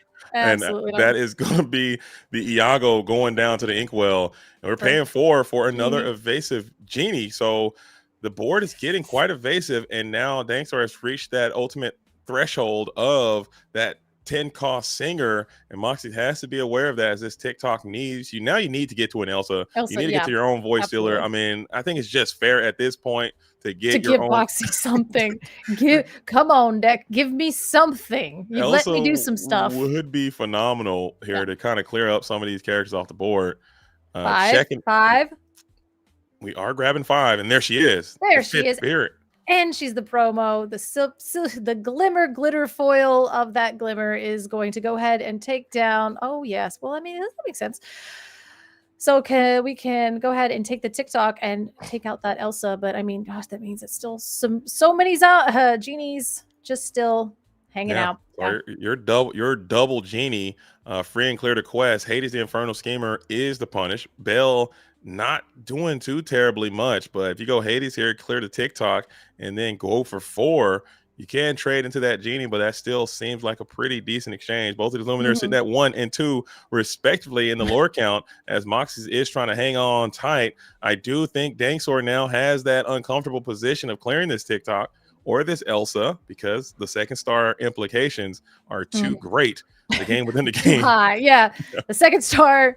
Yeah. We are on second star territory. And I completely agree. Because you're like, yeah, I would love to be able to play a bell onto that thing. But then, like you said, I'm trading my genie into the TikTok, which is basically what you want me to do anyway. You know what I mean? Like, I was going to put this genie into the TikTok, but then you put your own genie into my TikTok. That's great. Like, that's fine. I wanted you to do that. However, if you don't, if you don't Hades the Elsa, if you don't do something of that nature, again, like you said, that is second star territory. And now we're playing a different game where I lose. But Bell does come down. Are we doing it? Oh no. And then we're just gonna genie the TikTok. And I mean, yeah, you're right.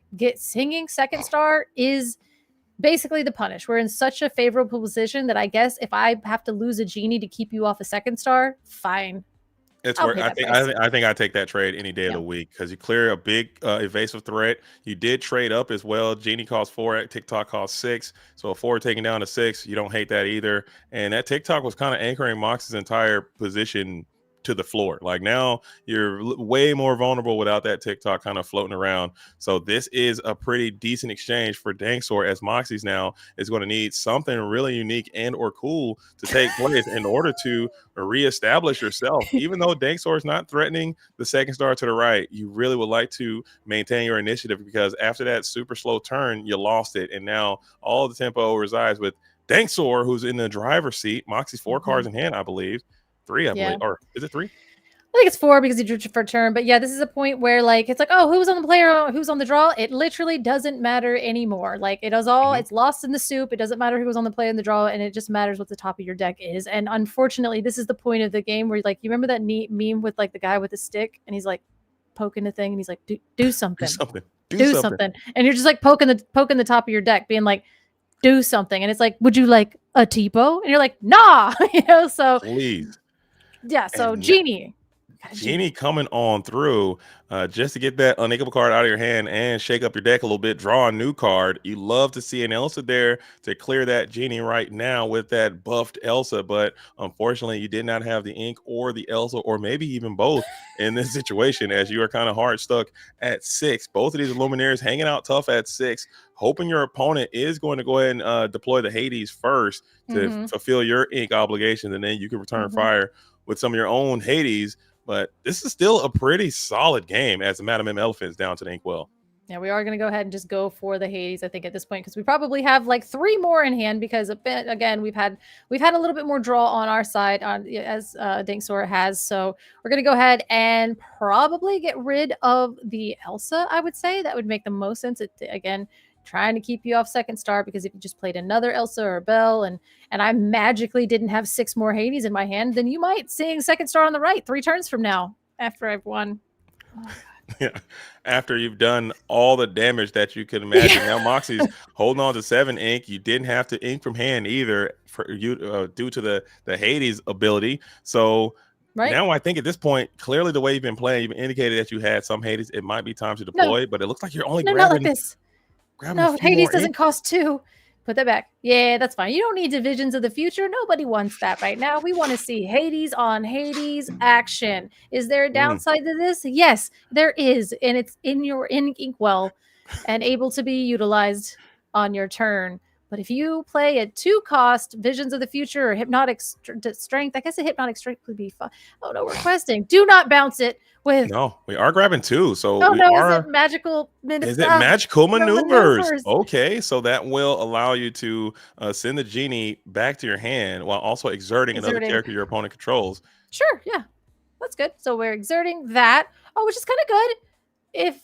But now you need to get some. If you play that Genie back hard again, play that into the unknown. Oh no. Hard play into the unknown is not bad here in this spot, honestly. I mean, if that's what you got to do, that's what you got to do. But I if that was the case, I'd much rather the Genie just go ahead and sing the into unknown. Oh, you have to sing the into unknown on Bell or something, and then I don't know if that's. I guess never. You can't do that either, because you had to get that Hades because of the second star play. So that was a lot to do. to just maybe potentially replay the genie, because Yeah. that again, we are still chilling in the worst timeline, Yeah. and it is double into the unknown. Okay, Holy that's moly. cute, and I am absolutely now. Okay, again, we have nothing on our board, but we took care of 2 things at once, and that's impressive. Look at that. He had that much ink. We had 6. That's crazy. That's a pretty good use of cards there, keeping Ayo. a lot of questing power off, a lot Yeah. of singing power off, as now Danksor still has the Oh, he's gonna hard initiative. play it. Oh, Oh, wow. he Not made like him hard this. play the end of the. Oh my Oh, gosh. my. This Oof. game just got way more interesting, because that is the worst timeline. If I ever have to do hard play a second star to the right, I quit. I quit the game. Yeah, that is. It does cost 10. It is uninkable. Your opponent did turbo ramp you there with double into the unknown, so they kind of set you up for that. But it was quite slow at the same time. But playing it first in any regard, I think it's still going to be such a problematic thing for Mox to deal with. If you could have established maybe 10 costs of singers there, which I don't think is even possible with the amount of ink that you have available to yourself. No, but we will go ahead and play Finders, and that's 3 cards, which is like, fine. You drew 10, you drew 5, but nobody's at. It's fine. Whatever. It's not 0. So it's not 0. Yeah, you didn't play 5 ink to draw 0 cards, so that's cool. You didn't play 0 ink to draw 5 cards, which is what Second Star does, because it's a song and you can just sing it. Yeah. So there is 4 coming through. It looks like Danksor is just trying to reestablish the board a little bit, getting more evasive, more genies. Oh, sorry, that's my. Yep, there it is. And then an Elsa, and then basically yes, and then we can go ahead and take that out. That's my Franklin impersonation from what's the show? Snowfall. Body. Okay, now I'll work it later. Never mind. They all don't land. We try them in the ICL. Okay, sometimes. Yeah, no, we try it. Yeah, we got to try it out here. And if you guys like it, then you say it in like another situation. But like saying it here, you're like, no, workshopping it. No, this is a good time to workshop here. Yeah, I try them, and it didn't. You know what I'm talking. If someone's gonna get it and they're gonna laugh. That joke was so specific. There's like 2 people that are like, "Oh my god, he's so funny!" Like literally 2 people. Hilarious. I'm gonna pull this. Type in Snowfall and bodies, okay, and you will get. I don't know if you should. I don't know if you should. That is so vague. The 2 words that you just said. It's a show. That show's great. It comes on FX. And bodies. You're gonna get some weird thing like happening out in Chicago about like the banishment rate in Chicago or something. All right. Looking it up now. Good luck on your Google search. But yes, we do have 1 genie to 2 genies and an Elsa, and we know you have more ink than you should because we had to double into the unknown. And we see a Rafiki go down, and that's like not fair, right? So like you drew genie, Elsa, and I drew a Rafiki and maybe a TikTok here. So again, that's what you need here is for Danksor not to have Hades in front of you. Okay, you need this board to just survive one time. Not Elsa, never Elsa. It's always Elsa. It's a big old Elsa, but I mean, hey, it's like, you know what? At least they're still on the board. Thoughts? Yeah. You know what I mean? Ooh.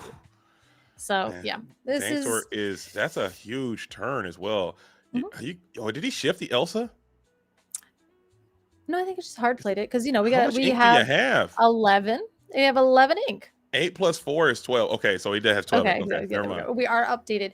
Yeah, I think we did ink for that turn, and if not, we cheated. But at the same time, yeah, it's like you had to hard play, but again, you had the 10 ink to do it. Your opponent wasn't really doing very much. You went ahead and answered, their board, and then was able to just kind of play your whole hand full of absolute bangers, as it turns out. And we're gonna visions. That does feel quite terrible, as this one is looking pretty bad. Because notably, Danksor hasn't Hades at all, so you had to farm your ink the old-fashioned way. And I think it just goes back to that second star to the right. I mean, 5 cards is preposterous. Okay, no matter what the situation, if you get 5 cards and I'm playing Finders Keepers to get 3 cards, it ain't gonna go well for you more often than not. As Mox still fighting through it, absolutely trying to see if you can make something happen here. Big play. You're grabbing a lot of ink. Making something happen, and there he is. The schemer is scheming. We'll send that Elsa, Spirit of Winter, down to the inkwell.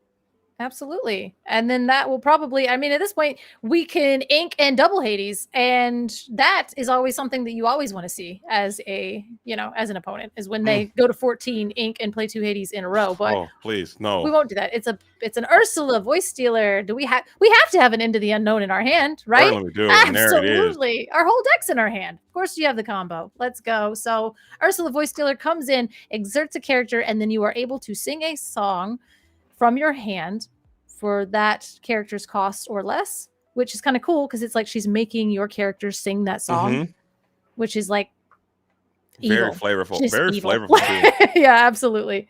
So yeah, but Janie's going on a little evasive quest. Yeah, so this one is looking pretty grim for Moxies unless you got the Monstro. We're still going to draw Sell the Azurite Sea and draw another card just to continue to use all of our resources, check all of our options, bail the Accomplished Mystic. We're going to put some damage onto the Hades just for the vibes, which could backfire. No, it can't. There's no backfire here. I think it might be over. I think you needed you need Monstro into the feather here. Because at this point, even if you were to magically clear the board, you're still going to need the Bell and the the Bell and the Ursula are game on board, even if you just every exerted character just ceased to exist. So you'd have to wait. You'd have to find a way with the limited amount of ink that you have to be able to get both of those readied characters. Even if we're just pretending that whole front line of evasive, just right. Yeah, you have to break through the whole front line, and then you got to somehow manage to engage with these ready, healthy characters in the back row with both 4 willpower. Yeah. I don't think there's a card that can do that, but we're gonna see. Maybe. Right.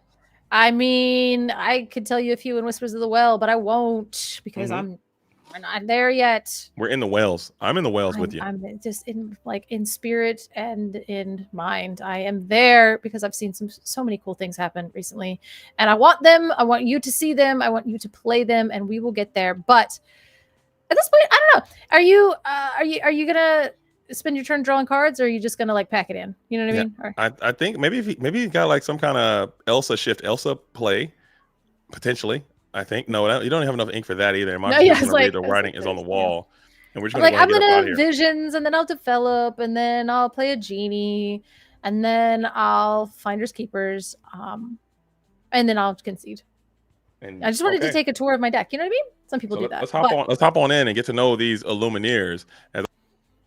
Oh God, he's just so fast. Hey. Here, greetings and salutations, gentlemen. For a game well played. I thought that match was nice. There was some good things that happened. There were some bad things that happened. And we're going to take time to talk about it. So I want to say, we'll start with you. Danksor, it was nice to meet you there at the DLC in Milwaukee. And congratulations on your invitation to the national tournament. But real quick, can you hear me? Are you there? Yeah, I'm here. Okay, is it Danksor or is it, what's the correct pronunciation? How do you say your name? I go by Danzor usually. Danzor. We were all wrong. I'm saying it was Danzor. I think Luke was actually right, but you came through. Luke was actually right. He was correct. So Danzor, Sapphire Amethyst. That is a deck. Did you play? You played that in the DLC, correct? Yes. Is this the same deck that you played there? Exact same list. Okay. Can you just talk about any tech choices or any cards that have been overperforming for you in relation to this mirror match, and how do you feel when you sit down and play in the mirror match? So the biggest overperforming card usually is Iago, which I didn't really get to show off the power of Iago this match. He's one of the best turn 3 plays on the draw, allowing you to, in a lot of different play lines, take control of the game. But he's very bad when your opponent opens up on Dumbo, which is what happened game 3, because if they can remove him and draw with Dumbo, you just fall further behind. He is the premier choice into Genie, but game 1, I had to do with something else because I didn't have an Elsa in my hand at the time. And Iago actually doesn't do much if you don't have Elsa, so I just had to go with their lines game 1 and try other things. Cool. And we saw that. We did see that. We were talking about the mirror and mirror breaking cards. So you think that is going to be the Iago. And also we saw the Elsa Spirit of Winter. You've had that card having great effects. You're able to shift it in and freeze cards down to help stabilize that board again. How do you feel about that card? And do you think it's going to have a place going into future formats? I really liked her for a very long time. I'm not sure if the next set, if she fits into Blurple, just due to a lot of new, really strong cards and choices. So my current list, looking at the next set, I haven't included her yet, but depending on how the meta shakes out, she might make it back in the deck again. Okay. Cole, you have any questions for Danzor before we kick it over to Moxes and figure out what went wrong there from his unique perspective? Yeah, it definitely seemed like that. The game one, it was just like kind of that very on rails, like, play draw disparity, and then you get into the mid game and a little bit starts coming here and there. But it was game two that it seemed it did, like you said, I mean, there was like a couple things here and there, but it seemed like at what point did you realize, like, you're like, oh, my opponent isn't, they don't have the thing, like they're not drawing it, and like, so is there a point where you realize, like, oh, they don't have the thing, and then you shift gears into another game plan, or do you just kind of continue on like with the standard Blurple recipe, I would say? Game two was really awkward because my opponent missed ramp, which missing ramp on the draw pretty much means you lose.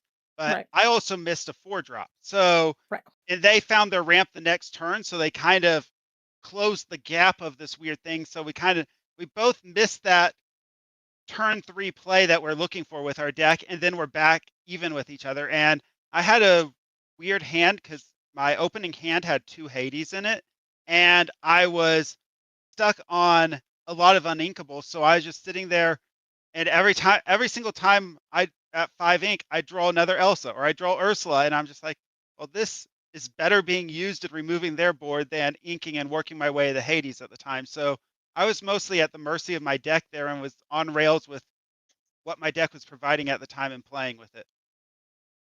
Nice, and that's how that is how it goes from time to time. But I'm gonna kick it over to Moxie's here. Who Moxie's NVR shift in the building. Good friend of mine holding it down. Hey Moxie's, how are you doing? Oh, I'm doing good. What's up? It's good to see you again too. I had a pleasure meeting you again at the DLC. Unfortunately, this match did not work out for you. But I still want to hear your story. I want to hear about your deck. Any spicy includes that you may have had. I love hearing about tech choices and deck building things that players have elected to use. We saw that match. We saw what went wrong. I did love the craftsmanship and the gamesmanship you guys both deployed against each other, trying to keep the other off of singing second star to the right. But we saw that double into the unknown play just kind of it was propelled. yeah. I mean, there's like nothing I could really do there because I had 3 Into the Knowns in my opening hand, and I didn't really want to, like, I inked 1 in the beginning, and I was just trying to, because like I don't want to ever use it to give him Hades, right? Because both of us are just sitting at 6 waiting for the other person to give us the ink for it, right? So I'm stuck with these Into the Unknowns, not really drawing much of anything. And then when you put the Hades and the Bell out, if I don't Into the Unknown, then he'll just sing and get the second star. So I kind of have to force him to hard cast it, and then maybe I have a chance to get back in the game. So that's like I spent a lot of time thinking on that turn because I was like, if he sings, I'm going to lose no matter what. So at least if he hard casts it, maybe I can play a genie into a maneuvers and try and get back into it. But yeah, my hand was just 3 Into the Unknowns. I just sitting there kind of like not sure what to do. And then game 2, I missed ramp, and yeah, I did a visions to try and get into a 4-drop, and my 5 cards I looked at were a whale and 4 uninkables, so I just couldn't even make a play that turn. I just had a visions and pass. Oh, and we did mention that in the broadcast. Like, hey, there's very specific things that need to happen, and if they don't happen on time, it's just not going to work out for you. But is this a deck that you played in DLC in Milwaukee? With some small changes. I was playing Kita in Milwaukee because of dogs and chromacons and all that, and I just wanted it. I didn't think I would need it for this because looking at the roster, I thought it'd be fine to just play visions instead. So I did that instead. Okay. Is there anything that you wanna that you think you left on the table there? Any moves you could have made differently?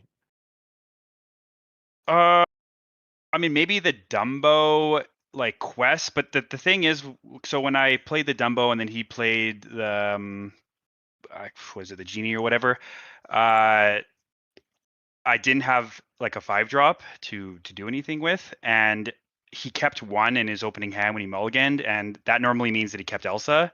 So I decided that it doesn't matter if I leave my Dumbo exerted to try and play around Elsa, because I was almost 99% sure because he kept 1 that he had the Elsa. So I was like, I'm going to lose the Dumbo anyway. I might as well just get the lore or get the draw and the lore off of it, and hope I can start doing some things. But yeah, the cards didn't really weren't the nicest to me. But that's like the only thing that's kind of a tough spot. The rest of the cards just weren't they didn't really give me a lot of playability game 2 and 3. I kind of just played the cards that I had in my hand.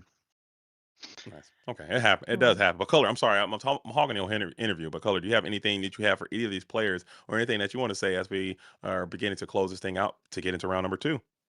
I mean, we kind of figured it out, right? Like you guys, again, you even said the little thing about like, we're just like both of us Blurple players sitting at 6 ink waiting for you to Hades first so I can Hades or Hades. I mean, you guys, you're seasoned, you understand the deck, you get it. Let's talk about set 10. I want to hear each of your favorite cards from set 10 that you've seen so far. Just one from each of you. We'll start with you, Moxies. Just pick one. The Headless Horseman. Yeah. Nice. The ruby one or the steel one?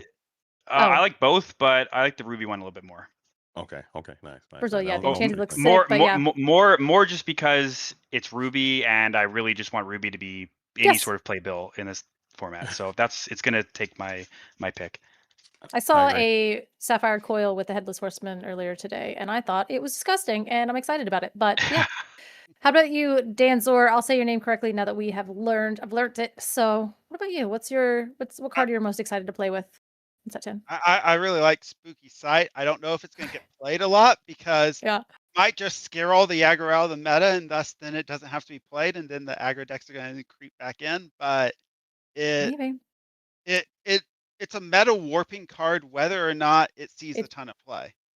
Absolutely, I completely agree with that. Yeah, that makes sense too. And I mean, if like aggro could just maybe like you Spooky Sight them and then they find a way to rebuild with all the horrible ink that you just get. I don't know. So that there's some like you said, like maybe it's not good enough. Maybe it's in one of in a deck or two of in a deck, but it also you have to consider it a little bit. And I think that just makes for a very interesting deck building experience coming up in a couple weeks now.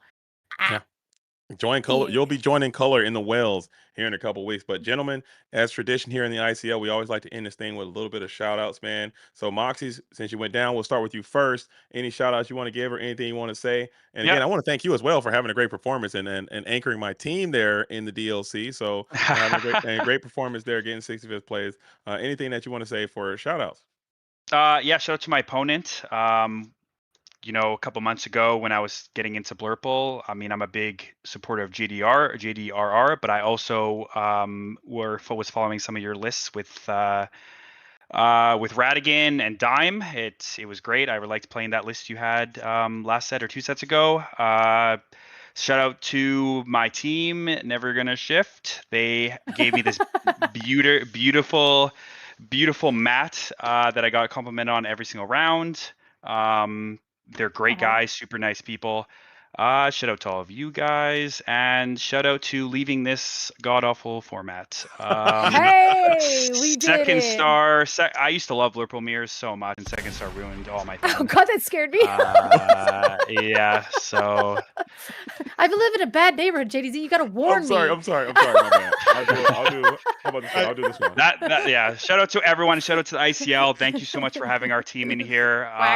Quack. And one last thing, if anyone's listening, please do everything you can to let us 65th and lower place people have a Simba in the future. Thank you so much. Let's do it. Let's do it. So I mostly shout out to my team, but before this format even officially started with the Southside Gaming Tournament, I was telling people locally that I thought Second Star needed to be banned because it was causing all the issues of why Blurple was above the rest of the decks in the format. But yeah, my team's been great. They've helped me along the way. They all did great at Milwaukee, and that's my big shout out. Absolutely. Well, gentlemen, awesome. I want to thank you both for your participation here in the ICL. Team Luxury, you guys go way back as one of the best teams in the game. Never going to shift. Never shift coming in as your rookie inaugural season. You guys have big things coming up, and I'm very positive of that. So, gentlemen, what I'm going to do, we'll let you guys go, hop back into your team rooms to celebrate or commiserate with your teams, and we're going to hop back in and keep this thing rolling as round number 2 is about to begin. So, gentlemen, have a great evening. Thank you. Thank you. Yeah. All right. I moved it because you said that I could move it around. I couldn't find it. Me Couldn't too. find it, but I found it. Same thing. Same. You're like, you can move it around. I'm like, yeah, but I have a bad memory and I forgot that I did that. All I right. couldn't even get back into the booth. I need to learn. I need to learn. I need to learn today. But Color, that was too much fun. Are you here for round 2 or am I here? I think I'm here for another round. No, I'm pretty sure it's you and Garrick. Let's go. Back at it again. You and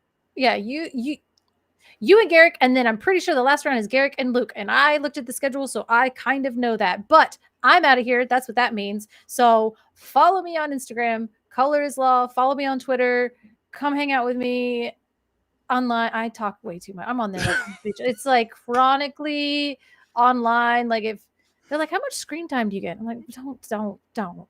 But anyway, so let's go hang out online. Follow me there. And now, tonight, I'm going to be followed by Garrick from Lorcana Lair. Bye.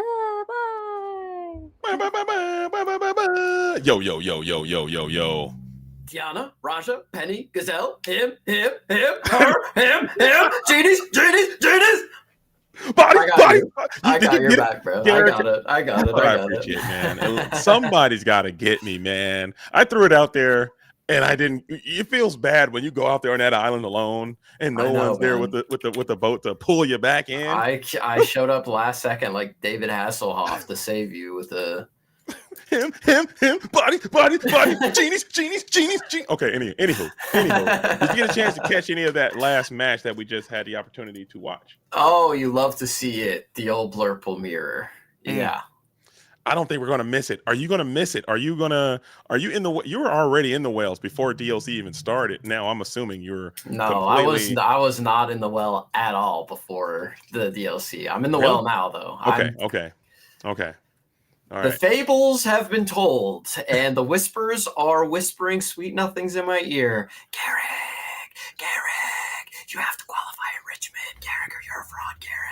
Dang, not a fraud. Oh, my goodness. That's just I'm just hearing whispers. That's it. Okay, the whispers are quite rude, but it is what it is. And I think it's time. We've fabled out, and here it is. The match is underway. We got Azure versus Lux Ferrante. Okay, aka just regular Ferrante. Okay, shout out Ferrante and check out the playmat and your boy's signature right in the middle.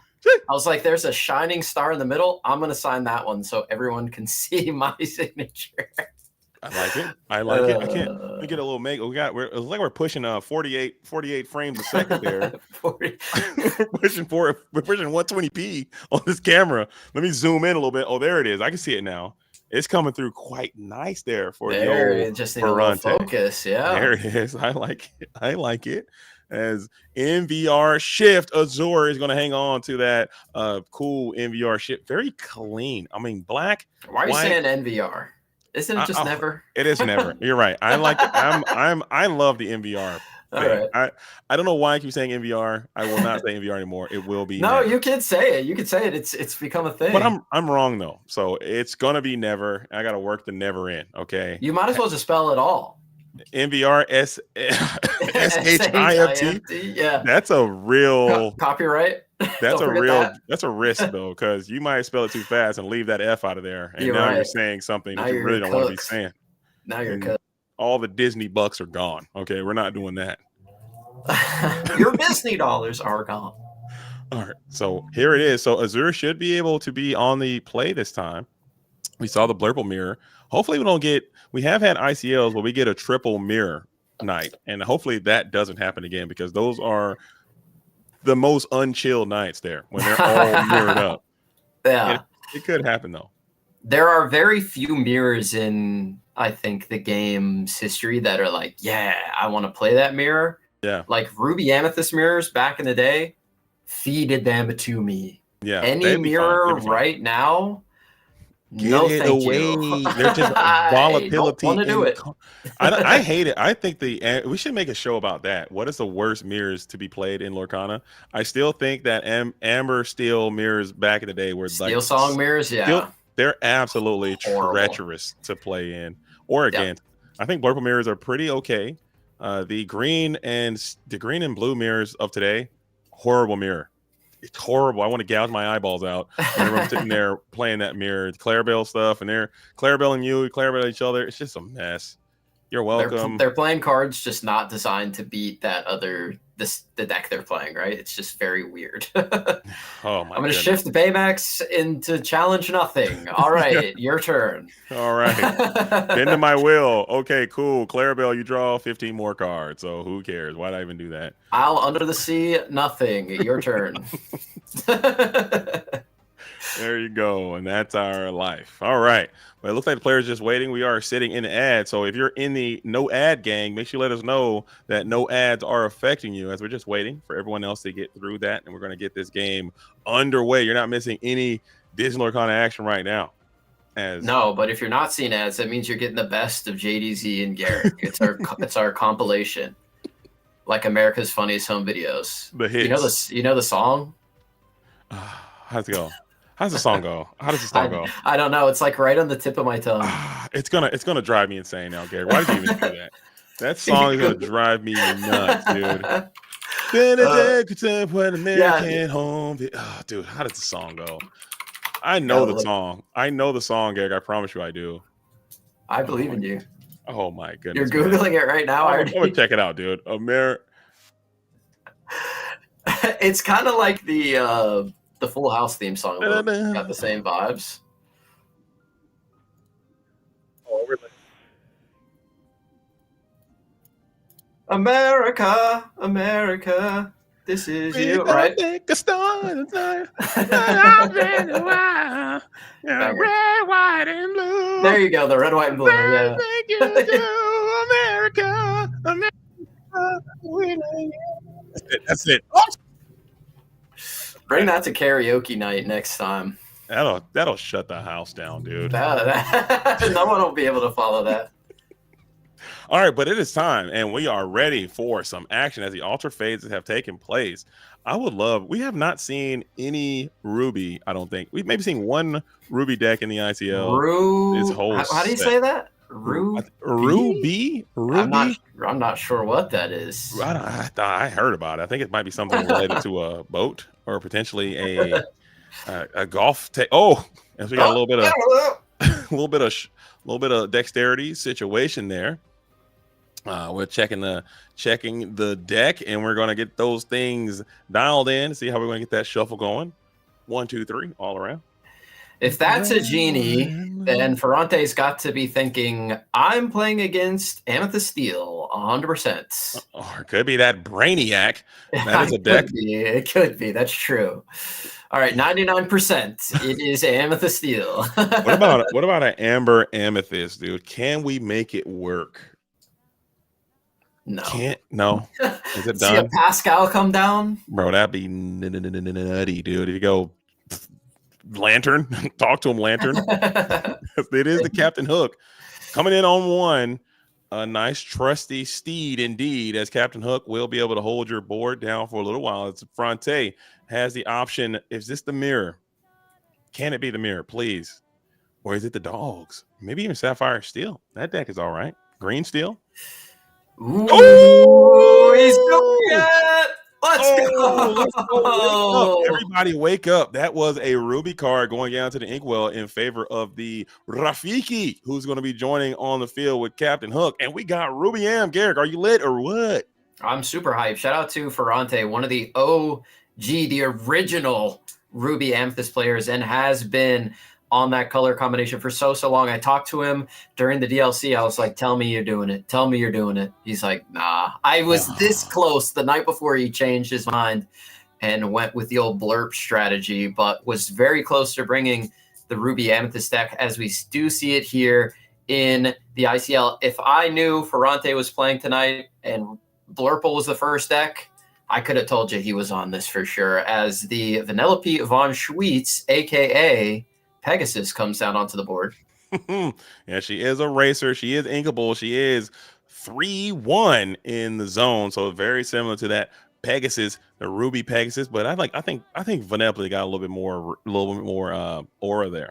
I think Pegasus pretty chill. As the Pete is going to blow the whistle Games referee is down, prepared to seeing a potential strength of rating fire next turn. This is looking okay for Azure as you've hit 1, 2, 3, saying strength, GG, see you never. Yeah, it'll be really interesting what this Ruby Amethyst deck has to battle back with, because the deck that has made the most sense in this color combination has been that damage moving deck. You could see and we're just going to go with a Sisu, get them off of the strength line. I really do like that. Sisu, incredibly powerful right now in this meta, since Tiana is a card that is just wreaking havoc as the Vanellope can quest free and clear. No evasives on the board right now. Going to get in for 1. Yeah, and just getting a chance to take a nice plussing opportunity. Sisu also is evasive. Vanellope evasive. 2 characters that can just quest quite freely. Pete still can sing Strength of the Raging Fire, but it doesn't hit nearly as hard, seeing as how Sisu is only a 1/1 character. You want to hit something with some high impact, maybe one of those genies or something like that. So I'll be interested to see if we go ahead and deploy that Strength of Raging Fire now. 1 card, 2 cards in hand. We're grabbing a ton of ink, and we're going to bring down our own genie to shake up the deck, get 1 added to the hand. Now we're holding on to 3.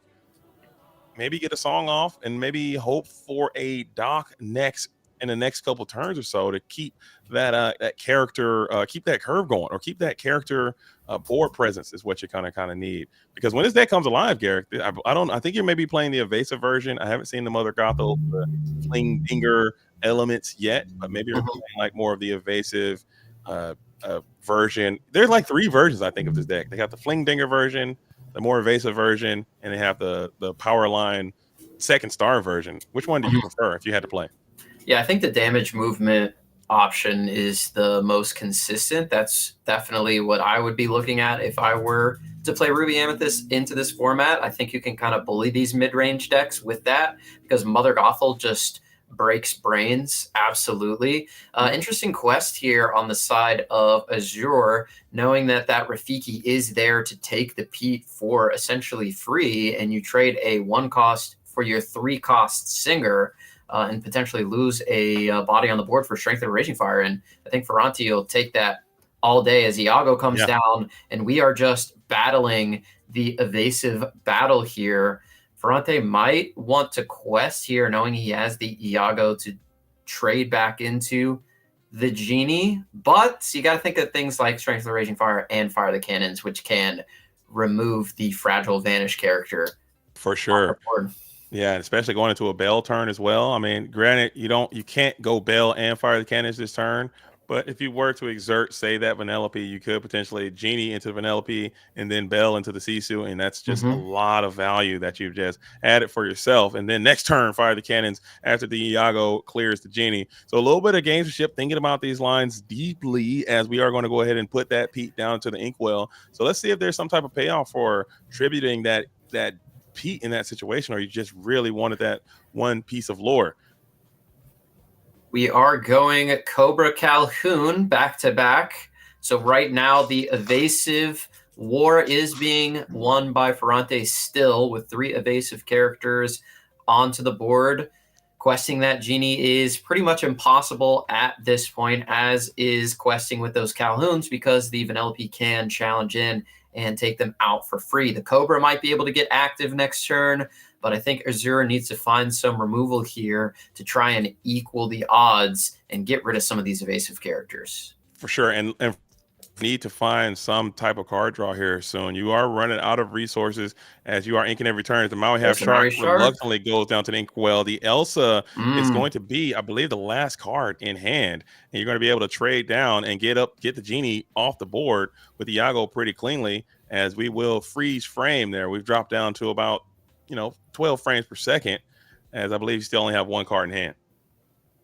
That's right. A slideshow is still a show at the end of the day, and we understand what is going on as Ferrante is able to exert the Genie, challenge with the Iago, and Quest for 2 has completely won the evasive battle, and none of these characters on the side of Azure can challenge back, and he has to simply watch and wait as the lore continues to go up and up and up for Ferrante. He needs some removal. There's the Dumbo that'll help you draw some cards, but will be removed pretty quickly if it ever becomes exerted.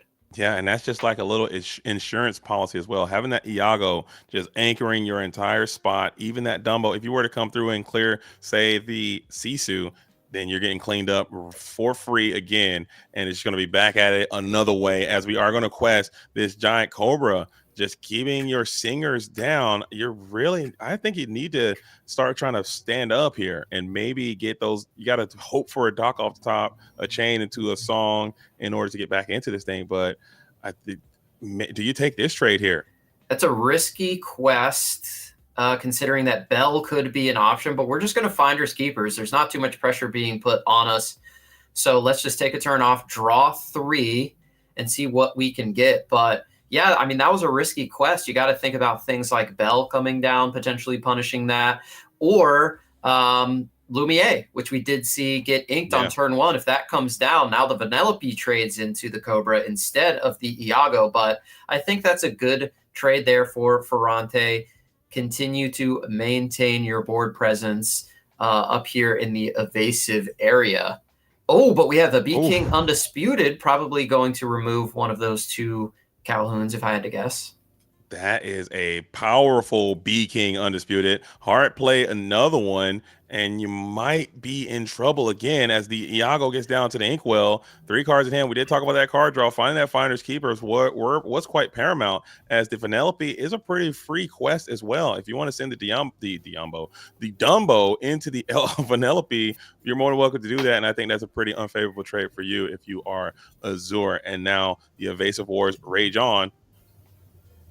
Yep, we are going to exert, pay, and draw with the Dumbo. I mean, you could call him Diumbo, much like Diablo. It is a character that you need to remove as soon as it comes on the board, because it will get card advantage and completely get you out of the game as another giant Cobra comes down, which these Vanish characters are not too bad into Ruby, as Ruby likes to banish outright instead of target and deal damage. So if you're getting banished by a Ruby card, you are going to get banished by it regardless. Can just use a Fire the Cannons and get rid of a Vanish character. That feels bad. But against Ruby, they honestly feel pretty safe. But Hypnotic Strength is a consideration as well. But you got to play the cards that you're dealt. And right now, the Cobras is what Azure has, as he does quest with the Calhoun as well, trying to force Ferrante to challenge these characters and remove his own board.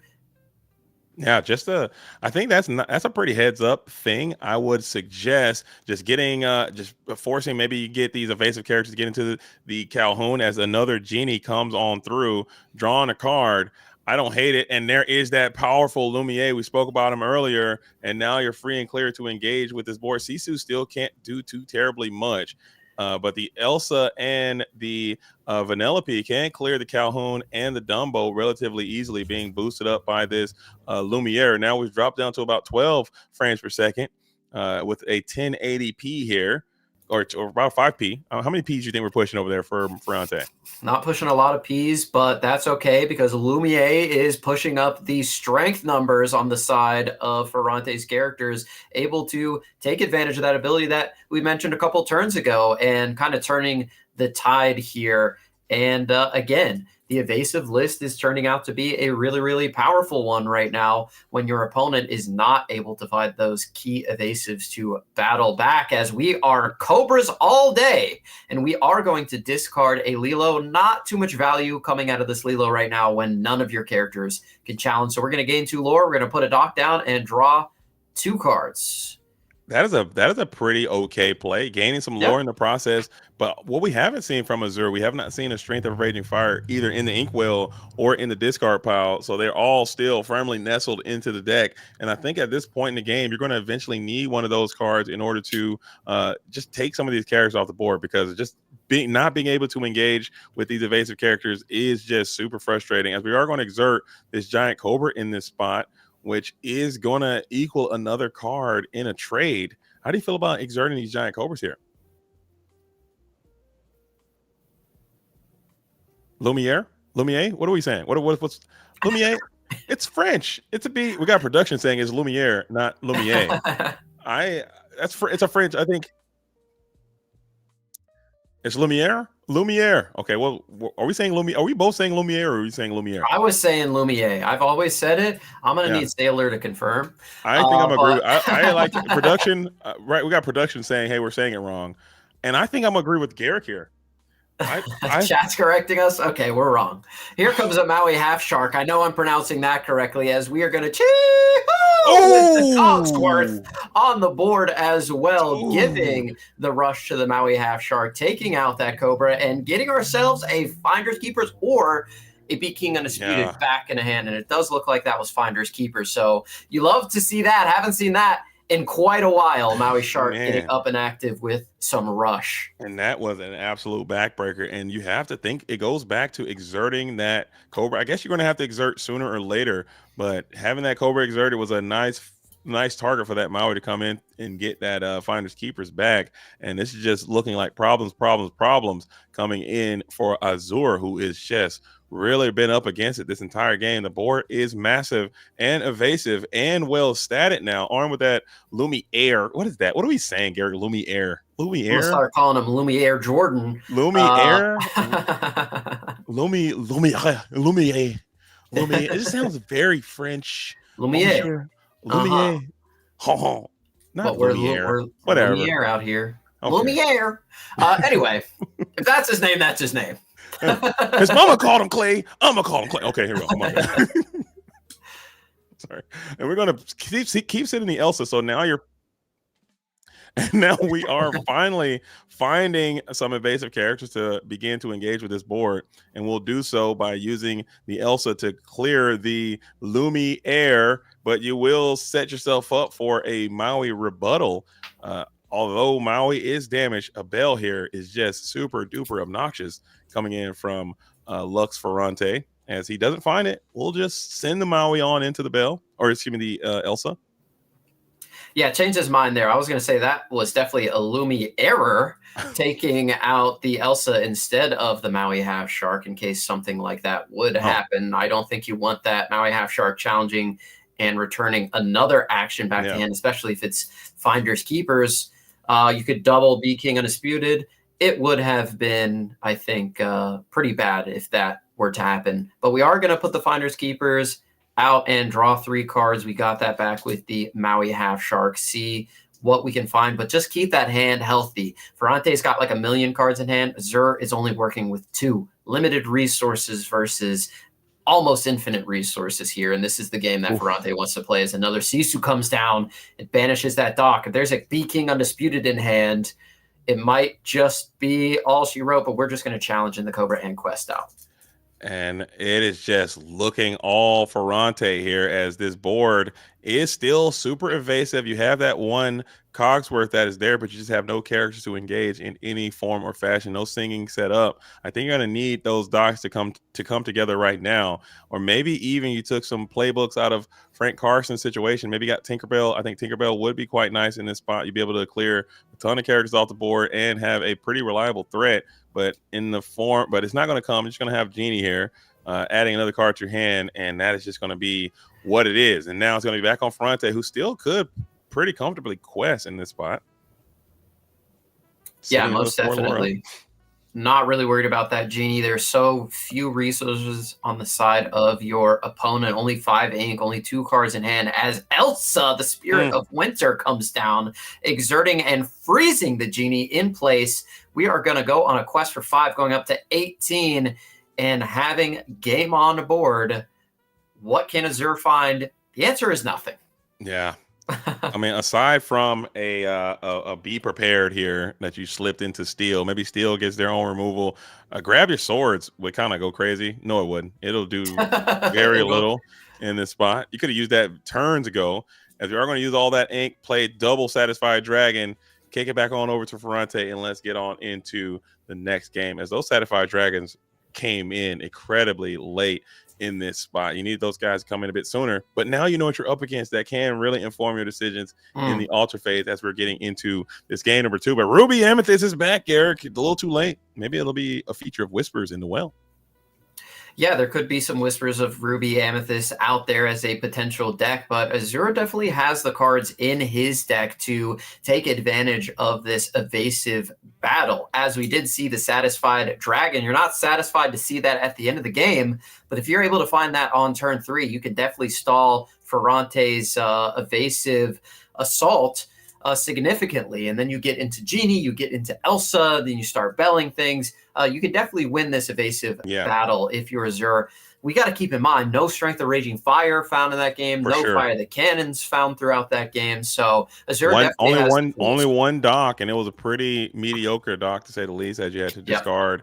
You know, you discarded with the Cobra, and then you played the dock, drew 2 cards, couldn't really use those 2 cards in hand to continue to expand to the board, which is what these Amethyst Steel players like to do. They like to have the dock, play the dock, draw 2, play this, play another dock, draw 2 more, play some more stuff, then sing. Those are those really blowout dock turns that you kind of want to set up for yourself, and it just didn't seem like any of that was happening. So now that the cat is out of the bag, you see your opponent is playing Ruby and Amethyst, and you have some answers. Maybe you might have a better opportunity going into this game number 2 on the play again for Azure.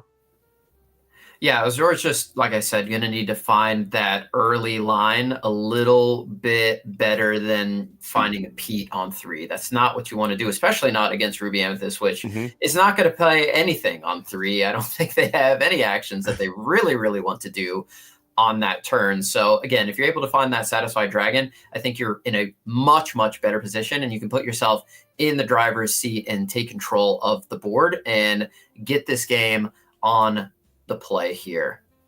I like it. So the altar being incredibly important, more important in this matchup for Azure. But taking it back to Ferrante's position, I think this deck is super cool. What you're trying to do, you're trying to just get super evasive, it seems, as you have these. Yeah, it seems like most of your characters are have that evasive keyword, and you had a really cool play with that Rush Cogsworth into the Maui Half Shark. That's a play that you really don't see too terribly often, utilizing Rush in this meta. It's a very sleeper keyword. So you got some spice of life coming in there from Ferrante's position. So you got a lot to worry about for Azure, because you probably don't have that many testing matches against this deck.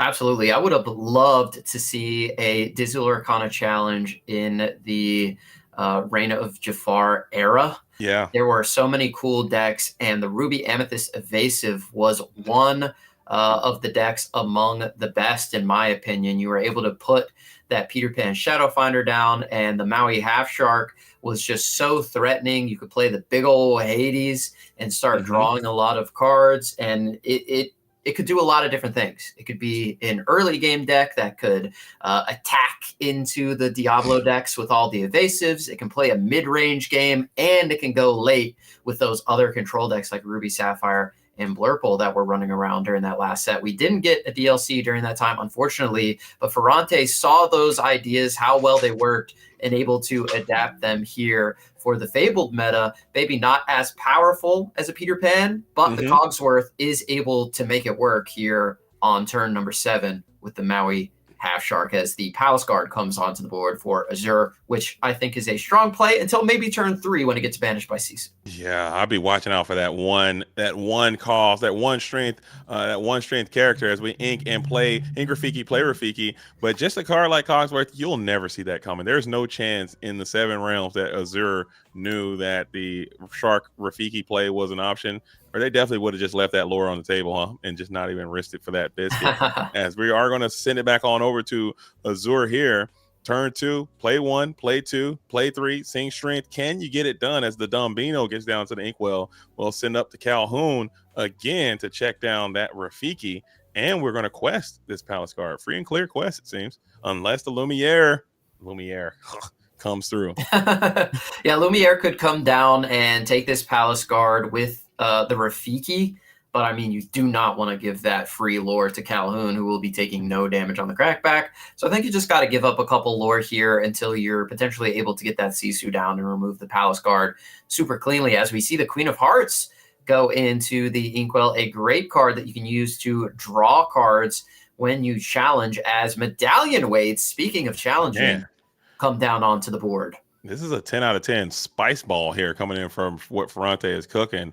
And I was not prepared to see a medallion weight. It is an item that you have to, you can pay 1 ink, I believe. You can add strength to a character that you control. And when you do so, when you do challenge, you get to draw a card as well. So a little bit of card draw in Ruby. Being out on 2, it is a bit slow to set up, but now that it's on the board and your amethyst component, your amethyst opponent will not be able to exert as freely as they wanted to prevent you from drawing cards. So that's a pretty cool little tech include. A medallion waits. And there he is. The dragon is back. Unleash the dragon. The satisfied dragon hits the board on 3. So now you have an evasive 3-cost singer. And this is problematic for Ferrante. I'm certain he did not want to see that satisfied dragon on 3. Yeah, definitely not. That is kind of the kryptonite to your deck, especially that we know Lilo is in the deck as well, so you can pump up that Satisfied Dragon to take out things like the Genie, Wish Fulfilled, or even an Elsa Fifth Spirit. As an Ursula goes into the Inkwell, Sisu does come down on 3 as we called, and the Palace Guard is going to be banished there, but you are a little bit behind taking the turn off for the medallion weights. Now, Steel can interact with items. However, we don't see things like Benja in the current meta, as this is quite an itemless meta game that we are in right now. Not too many super powerful ones, despite the fact that we have very, very powerful cards that interact with items such as Tamatoa, Happy as a Clam, or Scrooge McDuck. Well, maybe he's got the he had the beat on the Chromacon. Didn't want to lose the Chromacon, threw the Benja in there, threw the I find him, I flatten him there randomly. If that pops off right now, I'm walking off the stream there. I promise you, I'm just gonna freaking leave if Benja comes down and removes his medallion weights. But I think that item removal might be something that gets brought back into the metagame next set, because I think the Cauldron might pop off a little bit. I know a lot of people that you revealed could find its place in the meta. I think if any item is going to, that's the one. That's the one. I think you might be correct on that, but I'm a Cauldron believer, man. But and also the Junior Woodchuck guidebook, I think that card, when you play it, you're probably going to be banishing it almost immediately, so you're never going to get a chance to very rarely are you going to get a chance to remove it with an item, unless you're doing some kind of cool gargoyle thing. You put it down early and then you let your character get ready, and then you draw some more cards, make some plays. That's how I see that card getting some value. But I gotta get out of the well. Okay, the wells are just calling me. So much cool stuff to do over there. But we're still in Fabled. We are in Fabled, and maybe Azure is in the well, because if I'm not seeing things, I believe last turn they did not ink and they did not play a card. Oof. So they essentially skipped their turn 4 and they just played a tempo dock. Their hand has to be the worst hand of all time. It has to be 4 docks in there. Like, yeah, I can't imagine what is going on the side of Azure, as a total brick here might just spell the end for Nevershift in this game. Yeah, and that is a very powerful Elsa there, coming down on curve, being able to remove your evasive satisfied dragon, and then getting some cheeky Lorien from the Sisu Darren Visitor. So this is looking great for Ferrante, terrible for Azure. You need to do certain things. I mean, this is not the Amethyst Steel that I usually see whenever I'm either on the other side of Amethyst Steel, as we are going to have to ink that Elsa just to probably play this Genie here. And there he is. Yep. Feels real bad, man. Feels real bad. Handful of uninkables. It could be a couple Genies, could be a couple docks. It feels bad when your deck does these kind of things to you. When your deck doesn't work, that's when I get my most tilted.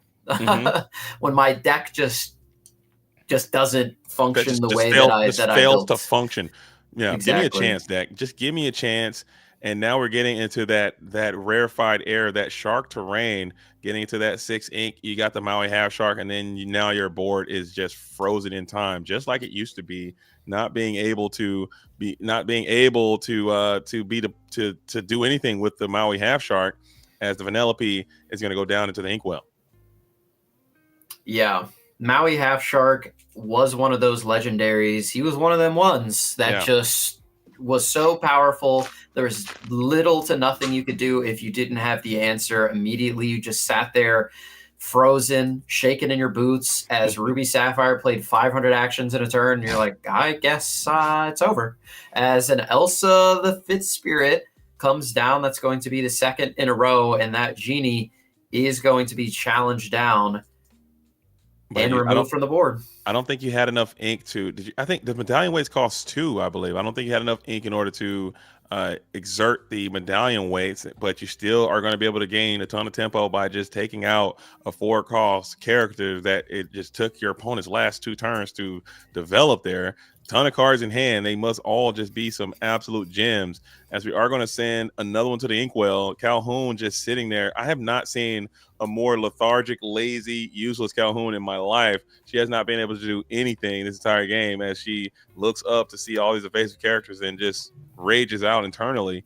Can't do anything. I mean, she literally cannot do anything. Just can't even really quest, because now you're just opening her up to be annihilated by something else. So it just feels very troublesome for the Amethyst Steel player. This matchup seems abysmal for Amethyst Steel.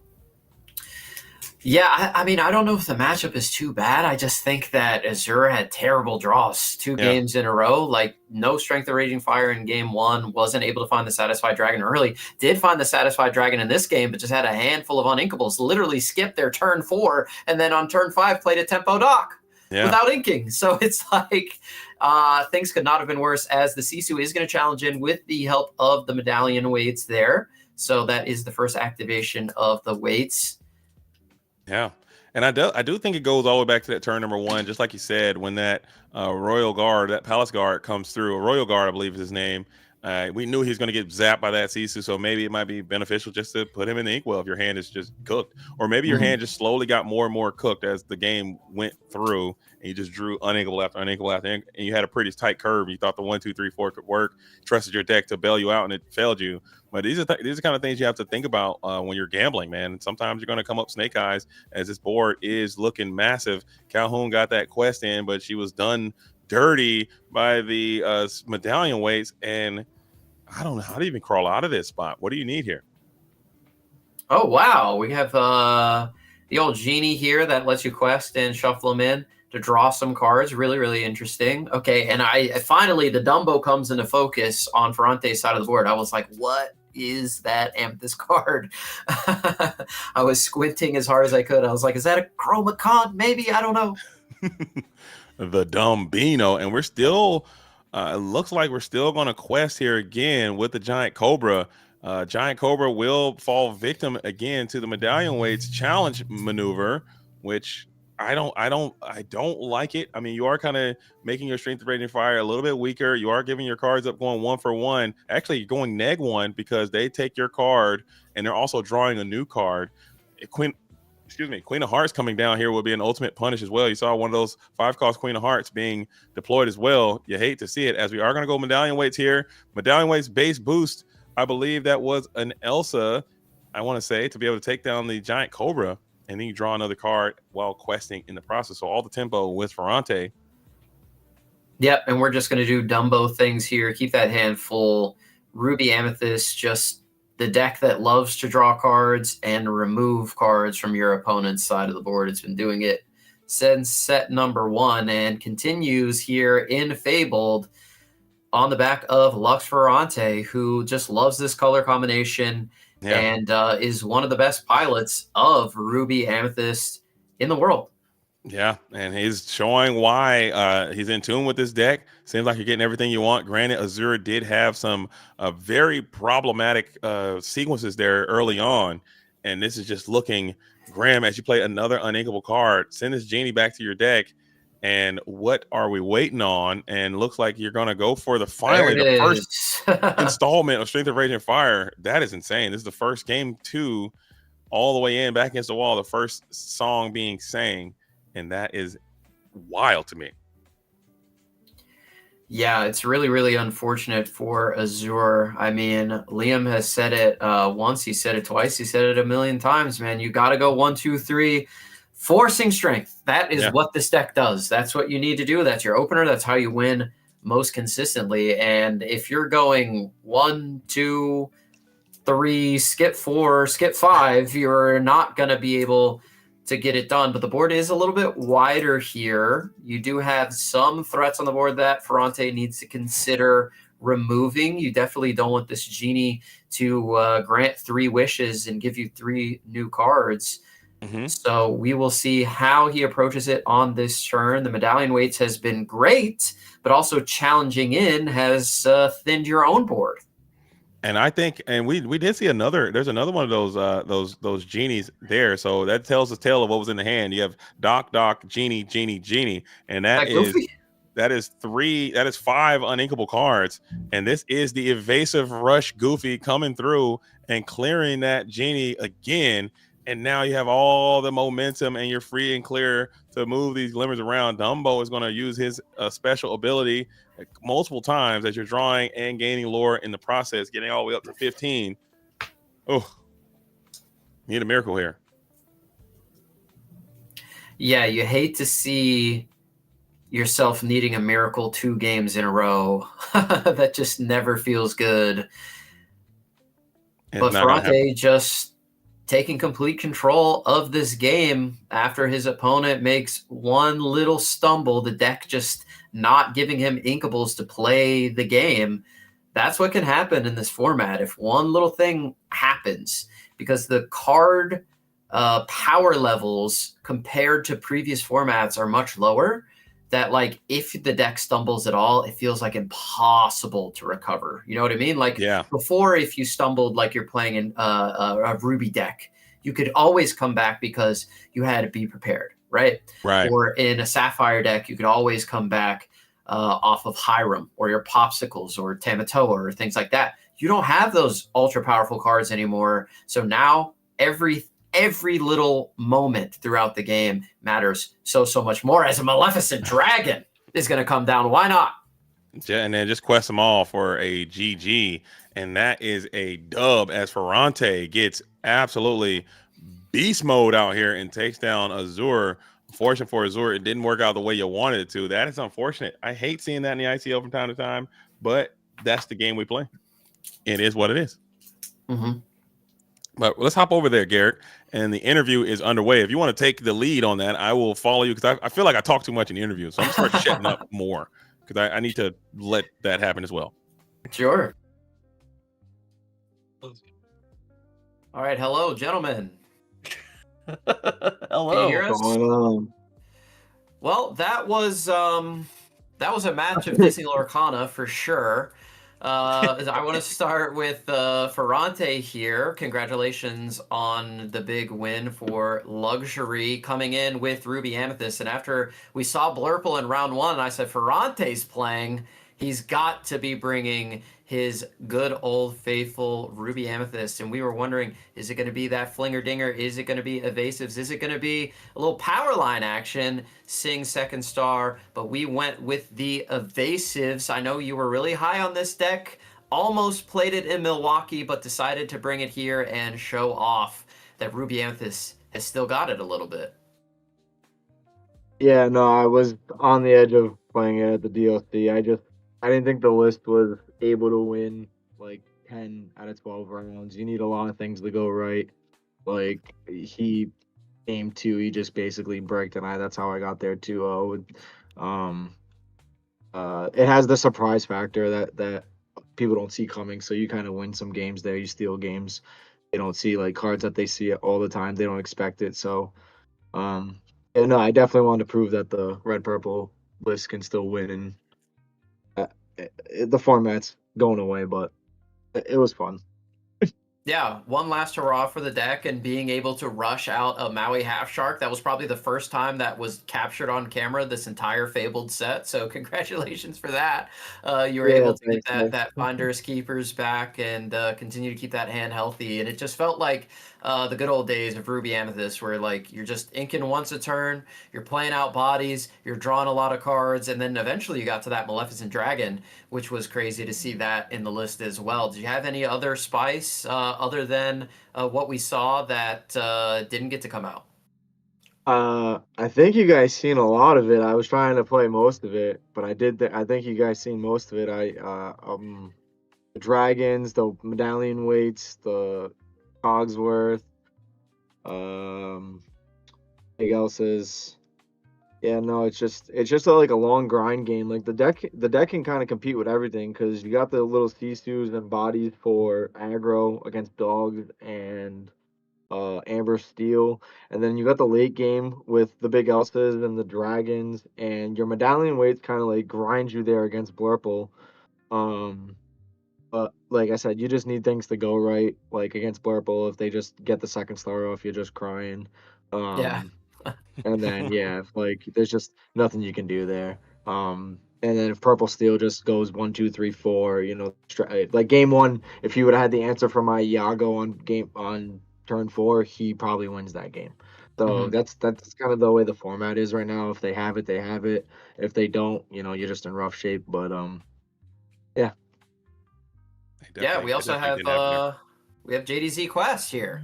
JDZ, get in Yo, here. it was good to see you guys perform so well at the DLC in Milwaukee. And I just want to say thank you so much for coming out here and playing a cool deck, keeping Ruby alive, man.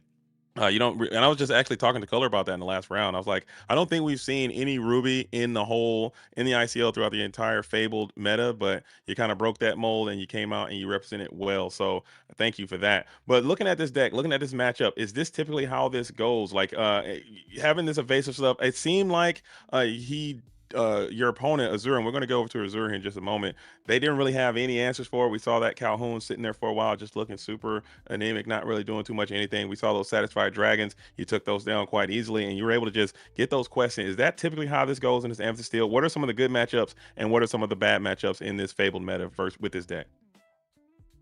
Well, first off, I've been waiting to have JDZ cast one of my games in this ICL league. It's been Let's a go. long time, so I'm honored to have you finally cast one of my games. Let's But go. now to get to your question, the matchup, like last week I played R&B, another great player. He was on Purple Steel. I won the dice roll. I won game 1. He won game 2. I won game 3.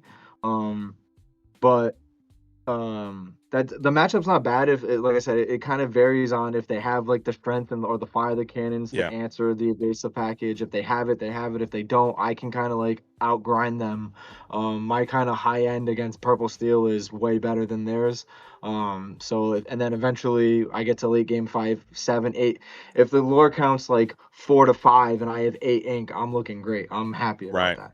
And then against aggro, if you see your Sisus and you can hit the Tianas and the Nalas and stuff like that against dogs, if you can keep them off of playing tramp on 4, just picking off a body so that they can't play it, can kind of like set them back a turn to get you to your Elsa. It has legs, like I said, against everything. You just need things to go right, and that's why I didn't play it in the DLC. Yeah. What did you end up playing in the DLC? I played Blurple. I was one of the I wanted to play a deck that I felt like could at least win the event rather than get lucky and have everything go right. I would have loved to be the person to top with red purple and been that guy. But I just felt like I said over 12 rounds. I played Yu-Gi-Oh back in the day. Like playing a long event like that, you have to play consistency, and I just didn't think the deck could do that over an open field of decks also. So. Right. I think that's a pretty fair assessment and pretty fair point. But you weren't alone. You had Azure here, you also had some nice spice in your deck. You had some wild includes in your deck. I love the genies, but unfortunately there were some very obvious breaking issues. You did not get a chance to demonstrate the power level of this Amethyst Steel strategy and proving why it's one of the best decks in this meta. So can you just kind of talk us through from your perspective what went wrong and what went right, and just talk about some of those tech choices that you added to your deck as well? So game 1, at least initially, was starting off good, and then immediately I started finding what I needed a turn later. Like the Dumbo having to drop that without using the genie to quest to it. That kind of hurt me and set me back a bit. And just like what Mike was saying, I was just trying to play conservative to hope for a strength. Even before the Iago, I was trying to take something down. I mulliganed a decent bit aggressively on that one and still did not see any of my removal, didn't see an Elsa, and had the choice as to whether or not I wanted to keep the bell, but basically we got put into a bit of a standstill, and eventually his evasives came out, and there wasn't much I could do to answer those. Like you said, the Calhoun just sat there staring, which Unfortunately, it got to a point where it's like I could turn it sideways, but it's just going to get picked off by something.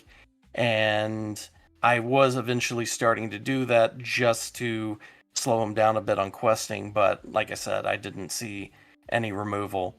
On the second game, I had a decent start, was playing through it, and drew 4 uninkables in a row.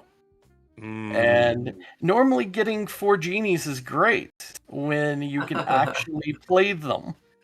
When you're sitting at 3 with 4 genies basically in a row, 2 of the typical one and 2 of the other, which was a bit of spice to kind of help in the Blurple matchup, since it makes the Genie Elsa combo feel very awkward.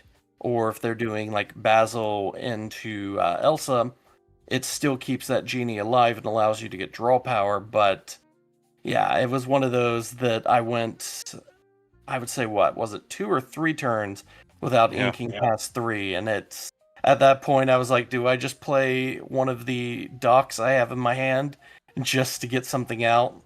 So that's kind of what that one fell to. Yeah, that does feel bad.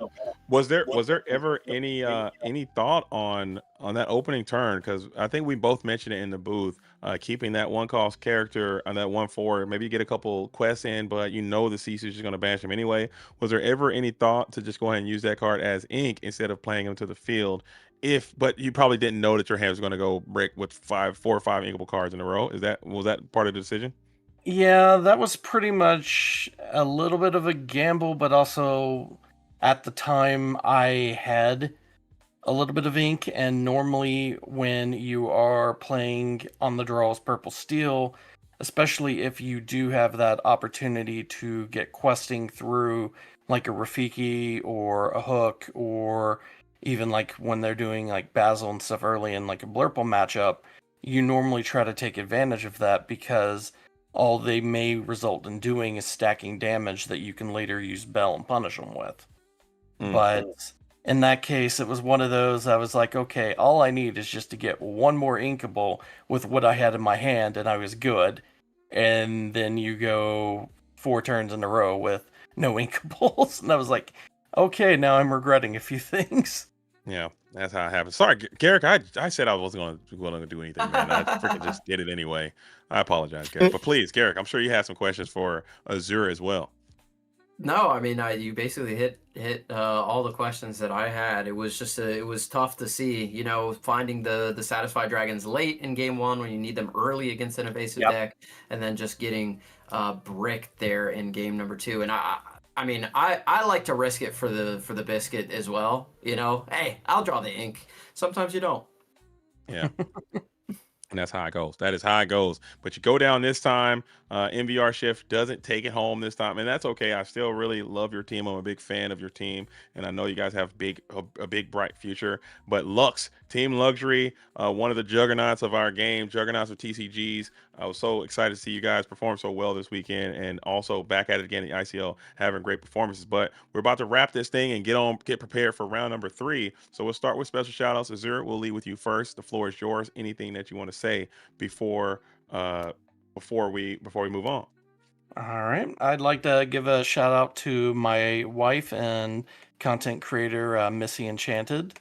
She's what initially got me into the Lorcana stuff, and we have been playing at it since set 1, and it's been a great experience. I'd obviously love to give a shout out to my team. They're a great bunch of guys, many of which far more experienced than I am, and I'm slowly kind of trying to absorb some of the knowledge and skills that they have to become a better player. Past that, I'd like to just give a small shout out to the Central Florida community. We have a lot of different groups there, a lot of different teams, and it has been a great experience getting to play with all of them. Very cool. I've had the opportunity to come to the Central Florida area down there and meet that crew that you're talking about. It was a wonderful experience, man. You guys have a wonderful local scene down there, and I really enjoyed my time, and I can't wait to come back again. And That's where I got you to sign those typos, man. I remember. Oh, I remember. And it's still always going to be NVR shift. So just please don't correct me on that. I'm never going to say never shift. Okay, it's always going to be NVR shift, and that's how it is. But we're going to kick it over to our winner, Ferrante, come through representing Team Luxury, gets the dub in a cool fashion. So please, the floor is yours, Mr. Ferrante. Take it away. And huge shout out to Luxury Gaming.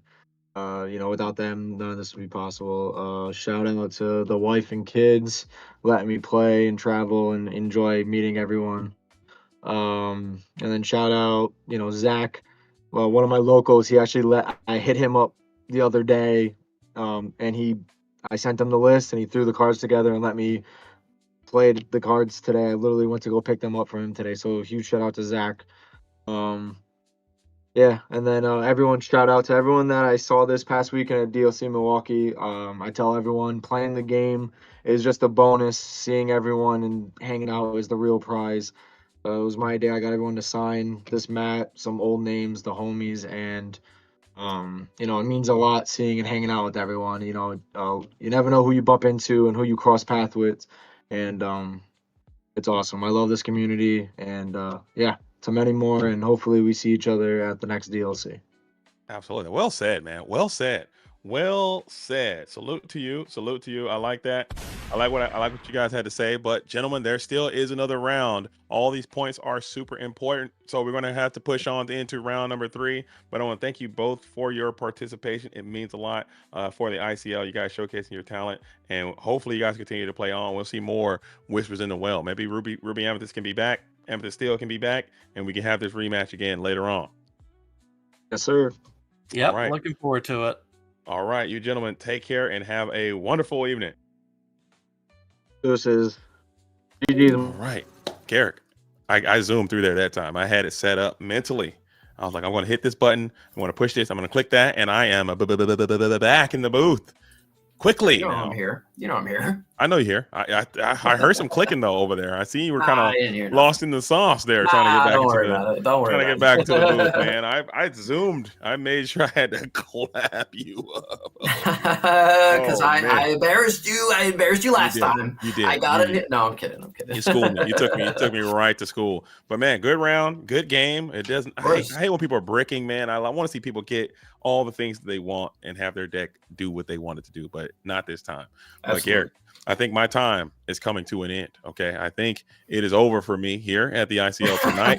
I'm not going to be able to do round number 3, but the wonderful and ever-present DLC champion coming in, providing you guys with some of that real-time feedback and analysis. None other than Luke Wonderland is coming through. My body's a wonderland.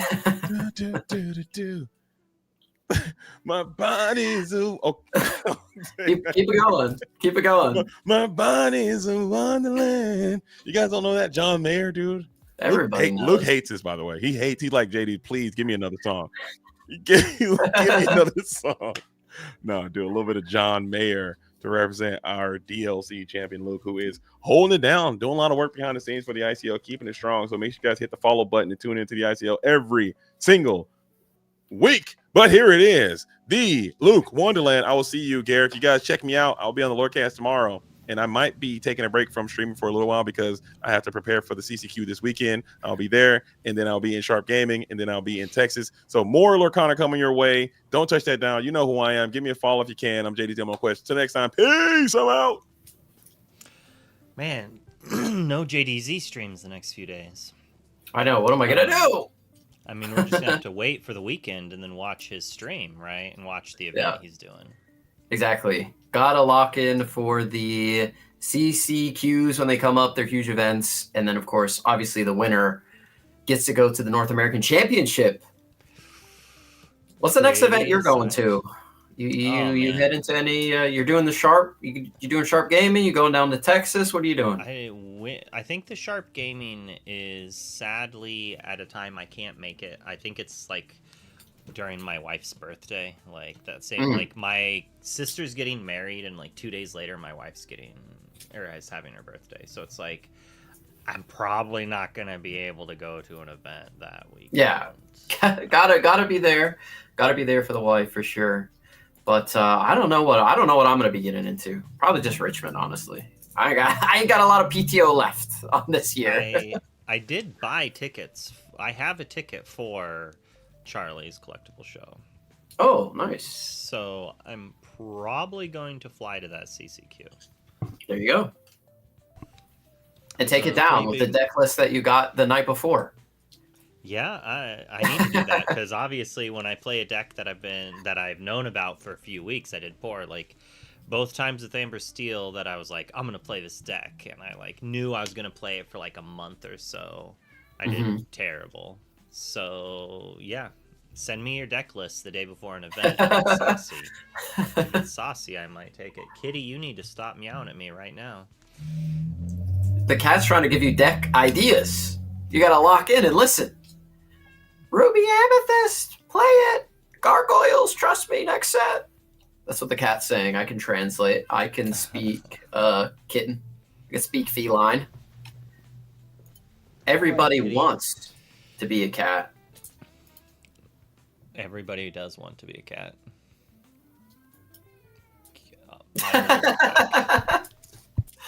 All right, as Luke takes care of his cat, I would like to let everybody know here that, you know, I like cats, but I'm extremely allergic, like hyper allergic. Oh, like when I was a kid, my like throat closed up one time because this person had cats. And yeah, so even if I come in like contact with somebody that's been around cats, like physical contact, I'll get like tingly. It's really, really bad. I'm like giga allergic, but little fun story. Oh, we have Hamza going up against Mark Miller here. I'll be interested to know how many cards are in Hamza's deck. That's what I want to know. That does look like more than 60. I'm not going to lie. It looks like a stack. Well, I guess maybe it's the angle. Right there, it looks kind of small. Yeah, it looks small in the angle. hands. But maybe Hamza's just got big hands and is shuffling a 100-card deck right now with ease. That's 100 cards. Hamza's hands have to be massive. It's the camera angle. It's throwing us off crazily here, I think, definitely. is the deal. It's like, yeah, it's coming in at an angle for sure. It'll be interesting to see what we are going to see in this, because Luxury could be playing that Amethyst Steel. I mean, you could see some rogue decks like we did see the Ruby Amethyst, but there are some, usual suspects. If I had to take a guess, I'd say Mark Miller's probably on Emerald Sapphire or Amber Steel, if I had to guess, which means Hamza, I'm going to throw one out there. I'm going to say he's on Emerald Sapphire and Mark is on Amber Steel. Lock it in. And I don't have the deck list. Oh, Emerald Sapphire. When I'm you right. said Emerald Sapphire, my brain heard Emerald I was wrong. Ruby. He is on the Sapphire Steel hotness that we that's saw gotta be. From sorts of Batsu, people. who was able to make the top 32 at DLC Milwaukee, running that Sapphire Steel. Jasmine into the Pleek, into big bodies on the board like Vincenzo, things like Tinkerbell and Hades. Really, really cool list. There was the Jasmine SLTC list that had insanely good conversion rates over 2 days. And then RMB was also playing a list that was not running the Jasmine package, but was on like Kita and Cluck. And I think a few people were able to get through with that version, but the SLTC version had like an absurd amount of people make day 2. Yeah, I think it helps a lot that like no one really knew about that build, and like everybody playing it was actually like amazing at the game. So It's like like good players playing a deck you have no idea how to play against. It's definitely a recipe for winning games. Yeah, 100%. It was really cool to see those Sapphire Steel decks at the top tables as the Aurora gets into a quest here. And I love questing and playing a free Mulan on 2, especially if I can follow that up with another 1-drop like a Daisy or another Aurora or another Mulan and a Fire the Cannons on your 1-drop. Oh, nothing feels better in the world. And we might have that as we're exerting one here. There's a Rhino. Okay, that protects the Aurora. Good enough. Don't need to fire the cannons right away. Do we have another 1-drop, though? No, we're going to pass it on over to Hamza, who's going to get the Kita into the Inkwell. Tipo going to come down. We do find that crucial ramp on turn 2 that all these Sapphire decks want to have. Let's talk about it. We see the Tipo growing boy come onto the field. How do you feel about the ramp options in this game? Do you think Sail needs a ban? Do you think it's too powerful in the late game, being able to cycle? Should the ramp be a brick in the late game? I mean, Because you get the I would benefit in the prefer early game. I would prefer all of the ramp to be uninkable and not draw cards. I That agree. make me a lot happier. Like 1 jump ahead is like very reasonable, and I think that's great. Making it inkable and draw card, like it's rough. It's really irritating to play against. There's just not the enough counteract, like ways to counter ramp in a meaningful way, especially since people hate discard so much, and that's like one of the ways to do it, right? You empty your hand to try to play a big payoff. I finish your hand off to get rid of that payoff. So like, but we don't have that anymore, right? We don't have Dad Blast. We're getting a new one, maybe. We've got the Fire the Cannons, so at least the Aurora gets to stay around. This is kind of an interesting quest with the Rhino. I'm interested if Hamza's going to put 1 damage on it. That way, if a Rhino gets shifted on it, it no longer has the resist. Yeah, really good point. We did see Mark put the Rhino shift, the 4 cost, into the Inkwell earlier in the game, so might not have one, or just really valuing as much lore as possible in the early game, as Tipo is going to get exerted, but goes on a quest instead of damaging the Rhino there. We'll see what the 4-drop is. It is the Pleakley, so we are going to ramp yet again. Let's get closer to those high-cost cards. A Tinkerbell is a possibility on the next turn, which can be absolutely brutal against the Amber Steel deck. That also surprises me that we didn't stack a damage, because we play 4 Tinkerbells and we've got a couple 1/2s. So I'm interested to see what Hamza's going to be playing next turn. And I think Mark only has 2 cards now, so that's probably why we inked the Rhino. I'm assuming the other card is a dock. So let's see what we drew for turn, if we drew an ink or if we're just going to... Oh, we still just had another Rhino, so we had double Rhino. So punish there for not putting the damage on. That's a heads-up call on your side, and we're going to get an additional 2 lore there from the Rhino, or I should say an additional 1 lore, as it does quest for 2. The Tiana now protecting that entire board. You're not going to be able to remove that too cleanly on 6 ink playing Sapphire Steel. Even on 7, you need the Hades instead of the Vincenzo, who only does 3. Tinkerbell, Yep, there she is. And now that Rhino would be a lot less powerful. It's actually going to take no damage this time. So notably, if you take the Tiana out next turn, it won't be able to remove the Rhino, as it's only going to deal 1 damage with Tinkerbell's ability. But Hamza has a pretty irritating play from Mark Miller, that is Vincenzo just comes down, shoots the Tiana, and then the Tinkerbell can just take out both of the Auroras. Yeah. Leaving just 1 Rhino on the board. You would have to double challenge into the Rhino. Actually, Vincenzo would take out Tiana, and then Pleakley could put damage onto the Rhino, and then Tinkerbell takes out Aurora and then finishes off the Rhino with a shoot. So then interesting, all that singing would be left strength. would be 1 Aurora. We sang strength onto Tiana for 2 damage. Do you think there's another Tinkerbell in hand? That has to be a little bit foreshadowing there.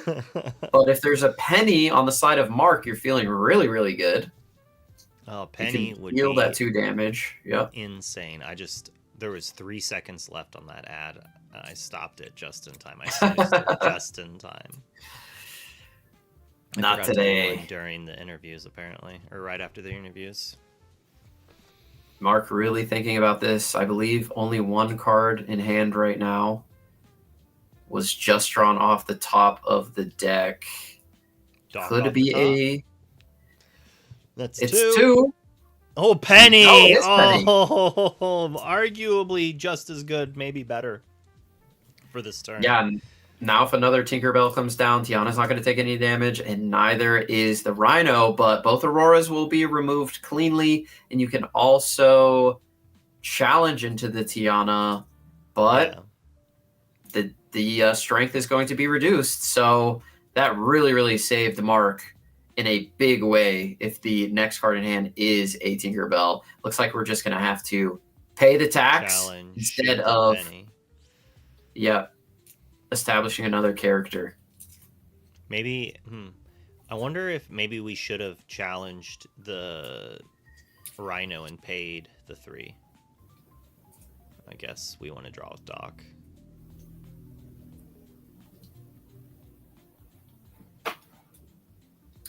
Doc coming down onto the board. Really interesting here. We'll see if Goliath is potentially able to take the place of the Doc in the Sapphire Steel lists in the next set, but Doc just that ever-present card in this format. If you're playing Steel, you're playing Doc.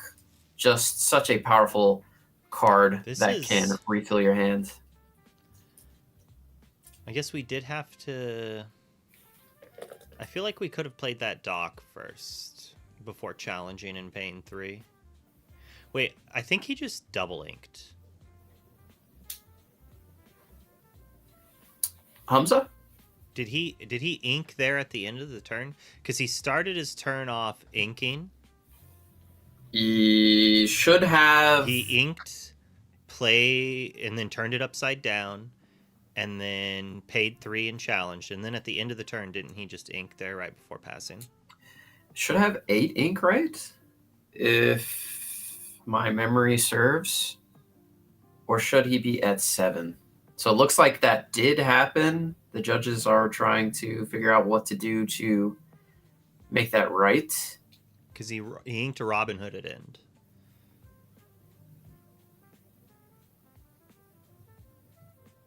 Yep. What did he pay his ink with at the end of the turn? He didn't do anything, right? Yeah, I didn't don't do think he anything did with anything. Yeah.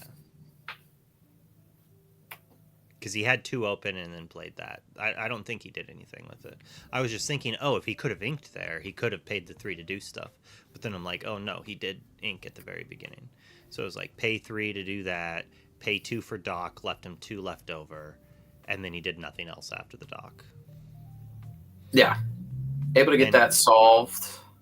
Yeah, and with 7 ink already, like, my guess is the other card in his hand is probably Beyond the Horizon. He played Doc, drew Beyond the Horizon and a Robin Hood, and was like, oh, I should ink this because the next turn I don't want to play it and then do it, so this way I can ink, and if I draw, and just forgot he inked already because he turned it face down. And that's a big reason why I like to leave my ink face up until the end of the turn. Yeah, 100%. It's really easy to accidentally do that. Most definitely. I always got to keep that ink face up until you do pass the turn. But that was an explosive turn on the side of Mark, who was able to challenge into the Tinkerbell, which had 1 damage from the Tiana. And then we had a Penny off the top, which was able to heal our Rhino. But Hades is going to come down and say, see you later. Enjoy your 2 additional ink. Rhino is gone, and so is Aurora. It is Penny versus the world, but you're at 16.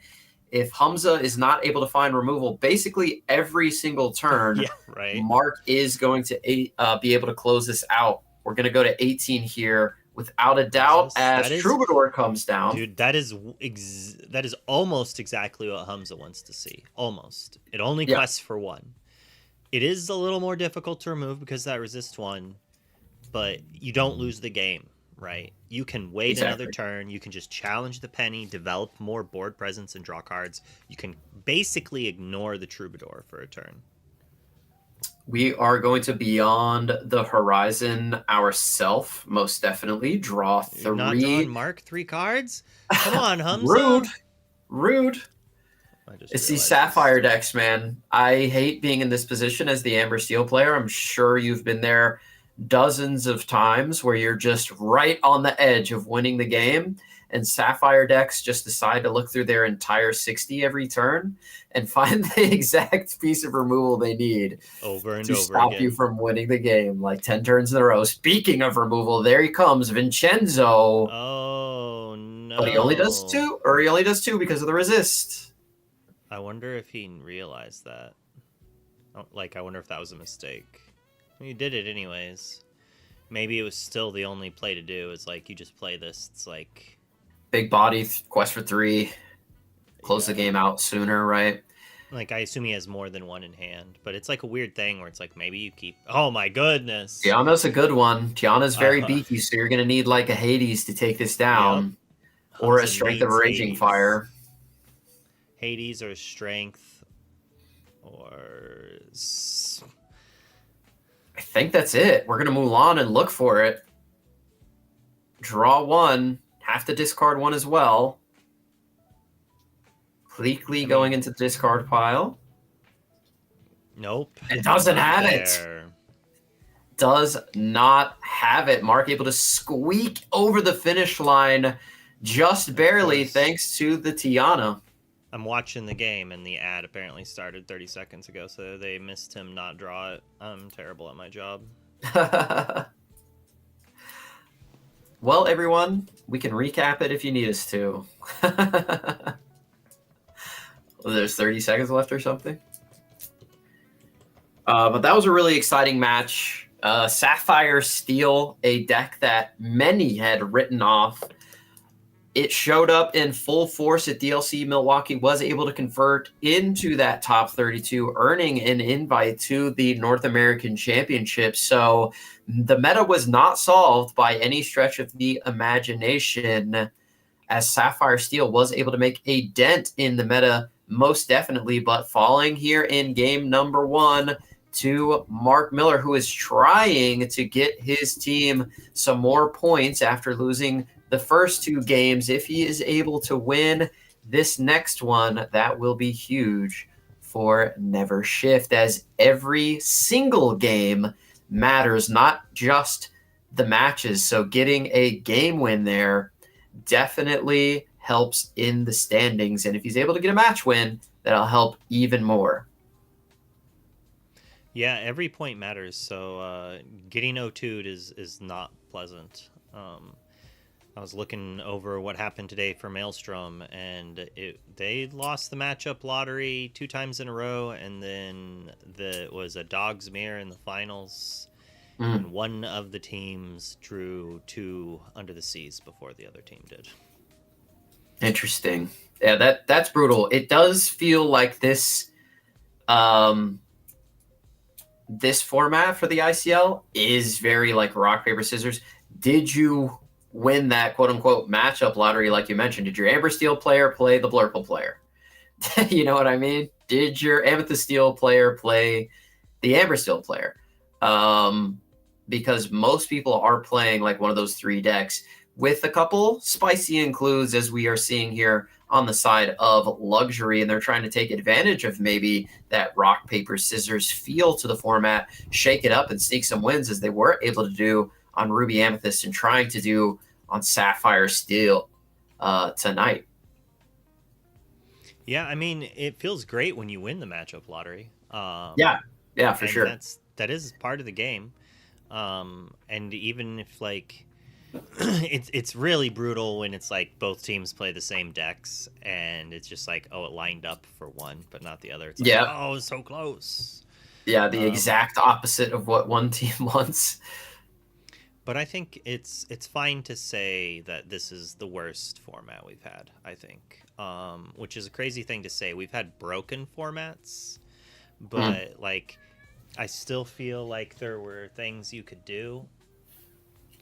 Man, I was playing Infinity I was playing Infinity at the DLC in the Spectacular, and I thought it was just going to be miserable. Like Sapphire decks are going to be ruling the world, but it simply was not the case. I played Amber Steel aggro. I was running over Sapphire Steel. It felt unwinnable for them. Emerald Steel discard is still a viable deck, and so is Emerald Amethyst, which was, I believe, 2 undefeated players playing Emerald Amethyst. Ruby Sapphire is a viable deck. Steel Song is a viable deck. Like, Infinity seems pretty healthy, even with Hiram being in the format right now. So it's super interesting. Yeah, maybe the answer was to not rotate until the set after Fabled. Yeah. That might have been the move, but the move right now is get Tipo onto the board and begin our rampage, as we do see the Jasmine go into the Inkwell. So we do have that line available, but not able to see it here in the first 2 games. For all the people at home, you want to play that Jasmine, shift the Jasmine, and then play Pleakley to ramp twice, and then get into your really, really high end even quicker. Yeah, it is crazy when that happens, but the turn 2 Tipo into Pleakley ramps the same amount, but you don't get the draw. You don't get the, well, hopefully I hit. I mean, it's actually the exact same thing as if your Jasmine whiffs, actually. But you have multiple lines with Pleakley to ramp heavy. And this is why the deck is absurd. It's like Mark Miller just played a Nala, is going to play a 3-drop, and Hamza's going to play a Tinkerbell. Yep. And that's exactly what you're saying. Like, just get to that top end as quickly as possible and just start dropping them every single turn. Hades on your head, like Tinkerbell coming down, Vincenzo. It's just so difficult to deal with consistently throughout the game, as Tiana is going to hit the board, which is not a bad card to have. If Tinkerbell comes down, not going to do any damage to the Nala, who has resist 1. And it's really frustrating for Tiana, because she can't really, well, no, there's not, there's not much you can do. It's like, oh, if you turn it sideways, I can literally just pay 3. Yep. And take triple out your 1-drop Tiana, strength. shoot The dream. Whatever you just played, right? Being on the draw, having no 1-drop, and then seeing a Tinkerbell come down on your opponent's, what was that, turn 4? Doesn't feel great. Yeah, I went over to Bad Vegas's house, who I drove to the DLC with, and he had this deck built, and I had Amber Steel built. And we played a lot of this matchup, and it can feel really good for Amber Steel if you have it all. I think it mostly went down to whoever was on the play won. I think I won 1 game on the draw, and he didn't win any on the draw. We played like 6 or 7 games. Yeah. But they were really close feeling, and there would just be time, like if he had that open, like the Pleakley open on the play, I could almost never beat. I think I beat him when he didn't have the Pleakley a game. I beat him. So it's just like, well, if they don't have the double ramp, it's really rough. And the fact that like ramp into Pleakley kind of steals the play. So like, sure, it still matters play draw, but sometimes he gets to pretend he's on the play even if he's not, with the extra card drawn. Granted, we did only play like 12 games, but this matchup just feels so brutal when you're on the draw and they have everything, kind of. He didn't have the Jasmine, but he had the Tipo. Yeah. We'll see what comes down here on 7 Inc. If the Hades is available, that would feel pretty nice to get rid of either the Tiana or the Pluto. I would assume it would be the Pluto, just so your Tinkerbell can challenge on a later turn into the Tiana if you would like. Vincenzo is also an option, but it is going to be Hades. Goes for the Tiana. Yep. And then you take it out and you put 1 damage on the Nala, which makes it quest for less. And like, how do you come back from this? Like, you don't. You have to like perfect chain your docks and empty your hand like every single turn. Otherwise, it feels really, really brutal. I mean, you have a ton of ink thanks to the Hades. If you're able to like ink, play 1-drop, play Tiana, play dock, draw another dock, you feel pretty good. But spending 4 to play a Rhino doesn't feel too great. I mean, Rhino can challenge into the Tinkerbell. Yeah. Can remove the Tinkerbell for sure. Is Hamza can top deck a lot better than you, but yep. Mark has the ability to just do some disgusting things if he has them. Does not look like he has them. He has Strength and Raging Fire in hand. We did see that. As a double dock off the top, we are going to draw 2 and find even more options on the side of Hamza. But if you're able to go wide enough and get a pretty good strength off, that's not bad. But there's the Lady Cluck, and that's going to make things even more difficult. The 2/7 bodyguard with Ward, that thing is not getting strength any day of the week. And we're off to the races. And I think this is definitely in Hamza's favor here.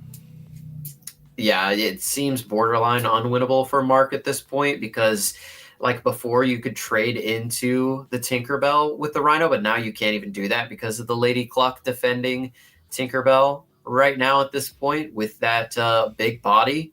So, again, if it's not like double Nala Dock here, it's probably not going to happen.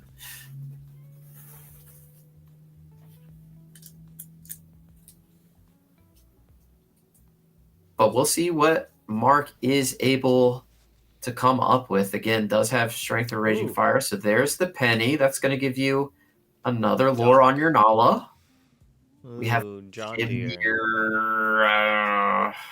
But we do have John Deere Shrek. and Pluto in this list. John Deere. We riding some tractors. That's Jim Deere. John is Jim's brother.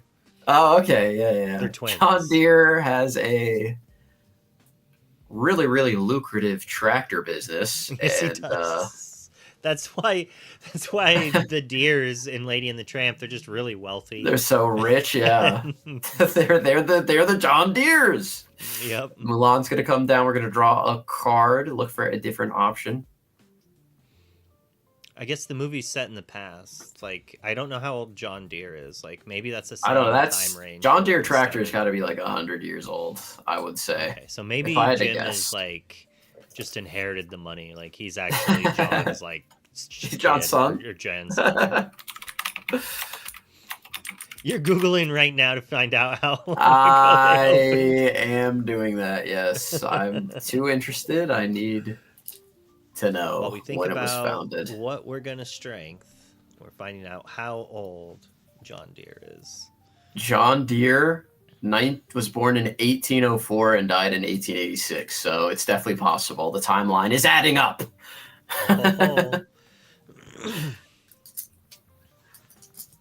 These are the kind of things you have to do when Sapphire Steel is wider than the Ember Steel player and taller. But to be fair, we are at 8.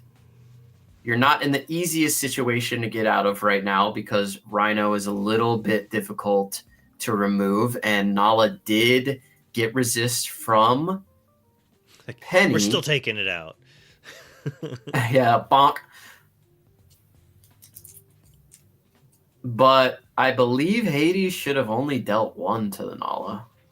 Didn't matter, but right? Because it had double resist. Yeah, and then the Cluck did take it out because it only had single resist. It loses the run resist. Did he put a 2 on it?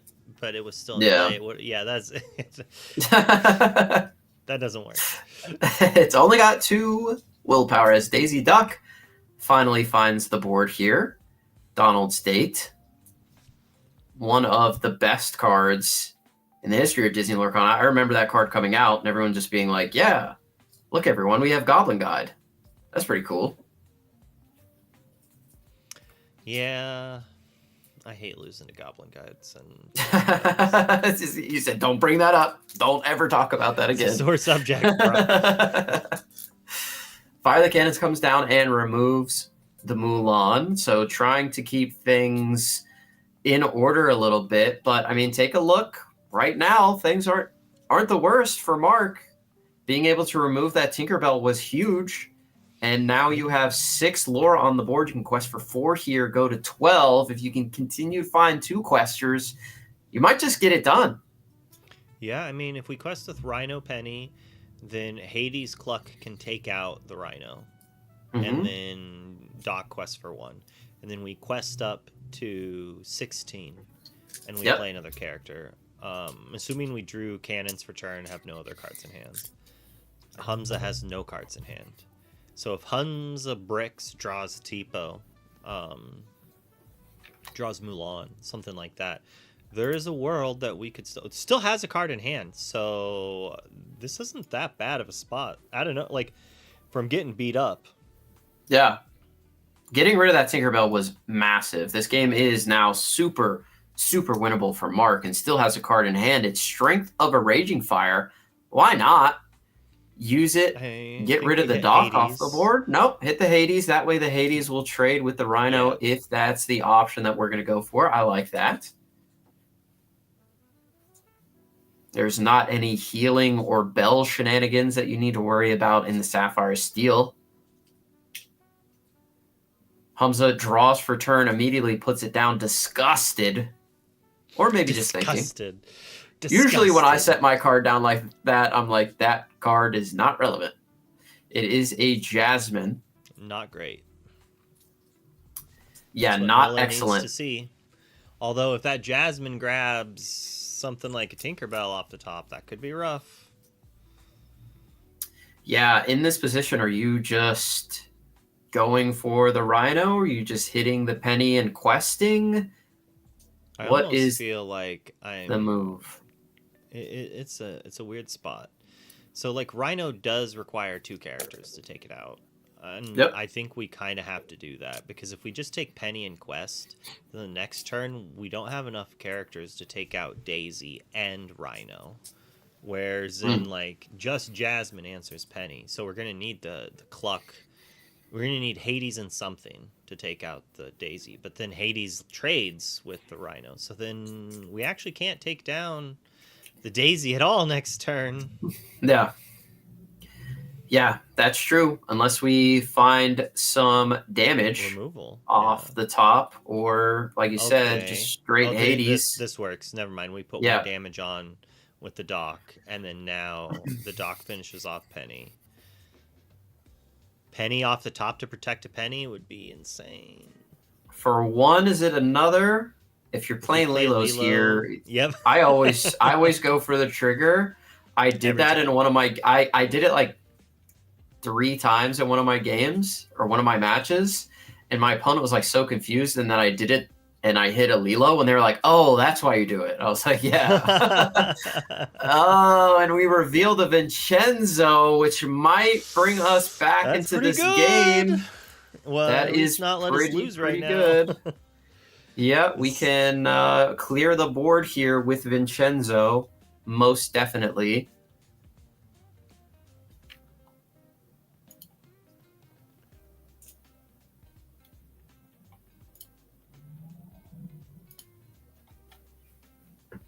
It's like, do I quest with the Jasmine to try to get a card?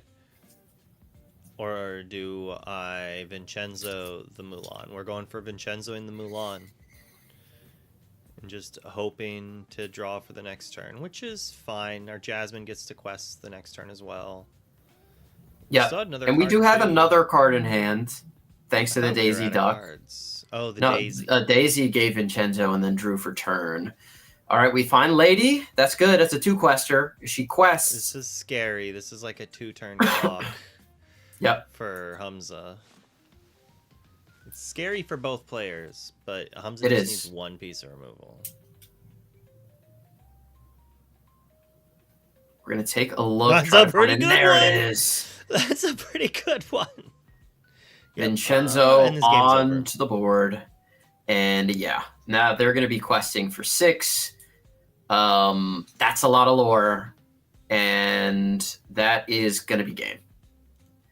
Finding the Vincenzo, which is an ally off the top, was exactly what you needed. Mark, no 1-drop there, was in a really sticky situation, almost got over the finish line, but not quite. That's the power of the Amber Steel. Can win on the draw, especially against other Steel strategies. We are going into game number 3, though. Mark is going to be on the play with this aggressive deck, looking to find things like Daisy that'll quest multiple times, even in the face of Tipo, even in the face of Pleakley, and especially in the face of Jasmine. Get as much lore onto the board as you can and close it out. Hamza's going to want to get that double ramp strategy off and just find those Tinkerbells, find those Vincenzos and Hades, control the board as quickly as possible. It's going to be interesting to see what happens here, but you favor the Amber Steel here on the play. Yes, I do on the play. It's not a guaranteed. There's still close games like that. These are the decks in the format that have a little bit more crazy play. Like you're playing Steel, you're playing Removal. You can answer everything they do if they stumble for a second. The problem is if the deck on the play doesn't stumble, it almost always wins. Yeah, yep, that's true, and that's how the format has felt. You gotta have it. Shout out Cold Stove Creamery. Got to have it in this format. Miss might be prepared. What can I say? It's so hard to come back when your deck struggles in this format, for sure. Sometimes it just feels inevitable. Like turn 4, you're like, yeah, I lose. There's nothing I can do. You had it, I didn't. And I just have to suffer for the next 5 or 6 turns as I am beaten into the dirt. But if both players have it, now we're talking. Now it's really interesting. Can we get a game? There is counterplay for sure. Or if both decks stumble, of course. I think if both games decks referee is an stumble, option. we have a little bit more of a game. Yeah, If yeah. both definitely. decks have it, it still favors the person on the play, I think. Unless the draw player has like the counter. Giga has to it. that, Yeah. like, something like Troubadour in the mirror match is where you can steal parity. And that's kind of what the ramp's trying to do. Yeah, Troubadour or Pete, and there's the Daisy Duck Donald's Date, as we mentioned the last game. That is very scary. There were a couple games over the weekend where I was just able to open triple Daisy, GG. It's hard for any deck to come back from that. We'll see if Mark is able to find that. That is like the super opening line for this deck. But just having the one Daisy into this deck that needs a couple turns to ramp up, pun intended, It's a lot of lore. can just get you there. Yeah. We have a Jasmine. There's Jasmine. Give herself Interesting. resist. Thought about that for a while. So this is the matchup that Jasmine does the least amount in, I think. Mm-hmm. We inked both Nala's a parts good of the follow-up. Rhino. We're just trying to be fast. As Daisy Dove does give a card there. The Jasmine, not the Shift. If only Notably. that one also had shift. Then would have you been Sapphire played Steel a players lot would be sooner. they'd be super cooking. As we have the Sail, it is not the Tipo option, which we did see the first 2 games. Thinking about the Jasmine into the Inkwell, but right now you're in a tough spot as Mulan is going to come down and try to help you get out of it. But right now you're not doing much to anything. On Hamza's side, we're going to get rid of that Hades. Hands got to be awkward. Yeah. Without a doubt. We'll see what Mark is able to do here on turn 3. Do you find that Tiana? It's like, do we just open the uninkable crazy open? Yeah. That is the question. And then can you follow up with a Pete or a Pluto to really shut the door? I think if you had Tiana, you're slamming it. Maybe you're just thinking about the ink. You do have the Tiana, so that was the consideration. Putting Jim Deere into the Inkwell, getting Tiana onto the board now. Do you quest this turn or do you wait for your Tiana to be active? I feel like you might wait.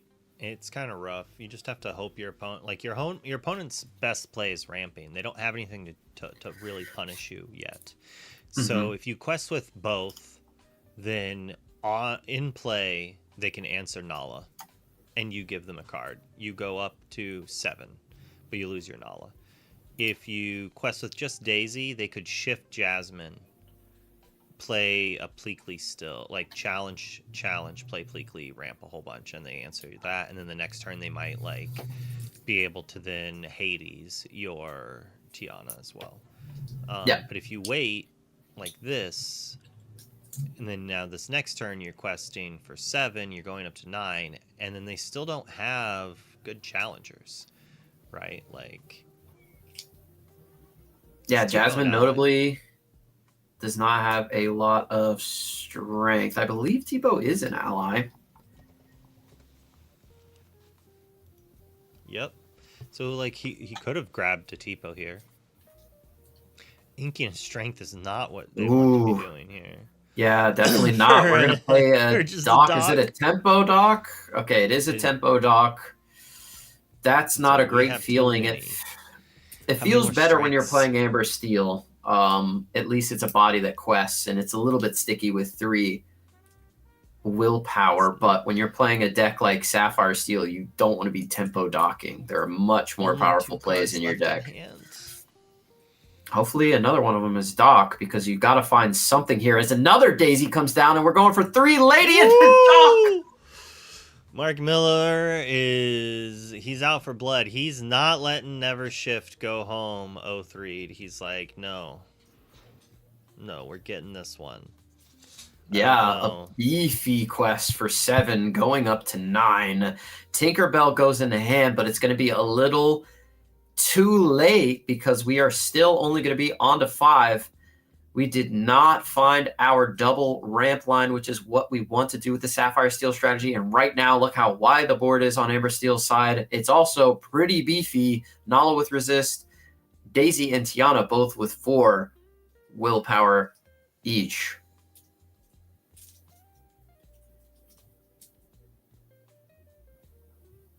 I don't know what Hamza could do to get out of the situation on 5 ink. Yeah, it's not like you have Into the Unknown that like Blurple has available to them. Tinkerbell goes into the Inkwell. Doc comes down. Are you discarding, or is that just another tempo dock? It is a tempo dock. You gotta see Strength. You're getting started. You're getting started. Now you can remove Nala.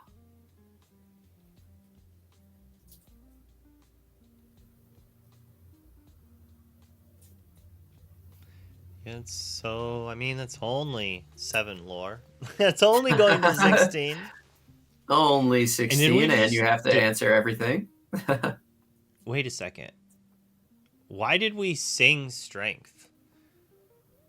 Okay, his ink is tapped. I was just like, was his ink all open? But he definitely played a dock. Another Nala comes down onto the board, making things even crazier, because again, your deck stumbled. Do you have recovery tools? Not really. Cannot wipe this board in this current format, as we are going to put Penny onto the board. It looks like we gave Lady resist. We're going to do that beefy quest up to 16 with game on board. Can you clear everything? Radigan's not going to do it. That's not Lady Gluck's not going to do it.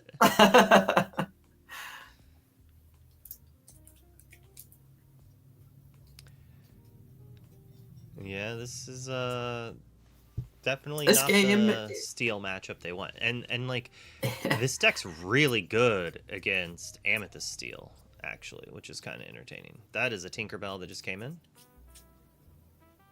Yep. We're going to hit everything except for Lady and Nala for 1. But that is not going to be enough. Far from it. Unless you have... No, it's literally there's nothing.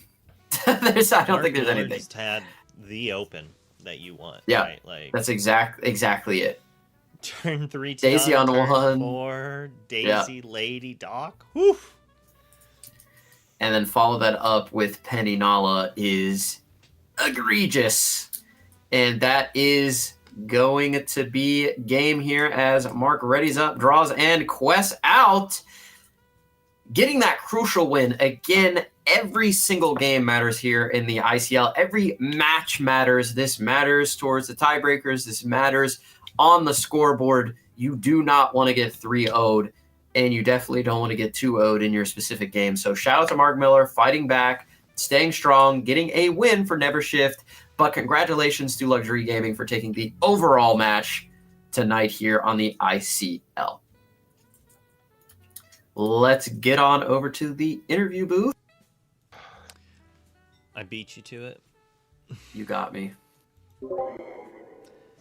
Well, Mark, you had quite the opening there for Game 3. You got to make sure the team gets one of the victories, and that's one way to do it. Daisy into Nala to Yana into Lady Doc with another Daisy to boot. That is quite I was the telling opening. my poor opponent, it's just a shame I didn't get a strength from the Doc trigger, or the game would have been completely over. But we still got there, so that's a good thing. Yeah, Hamza, the deck just wasn't doing what you wanted to do there. Plus, he opened up with the most brutal opening. Unfortunate, but how are you liking the Sapphire Steel? You didn't play this at the DLC, did you?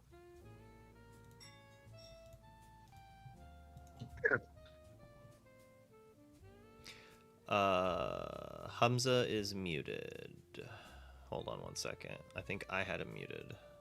Okay. I muted. I tried to mute his stream earlier, and I think it muted him as well. Whoops. Yeah, I was. Can you hear me now? Yes. Yeah, I was gonna play this because I've been playing this all set and set champs, and then the day before I was told, "Hey, that's not a really good deck into the rest of the meta. You should switch off." And I regret doing that because I feel like it had game into everything. Granted, Amber Steel with the nuts going on the play is probably not a winnable game either way.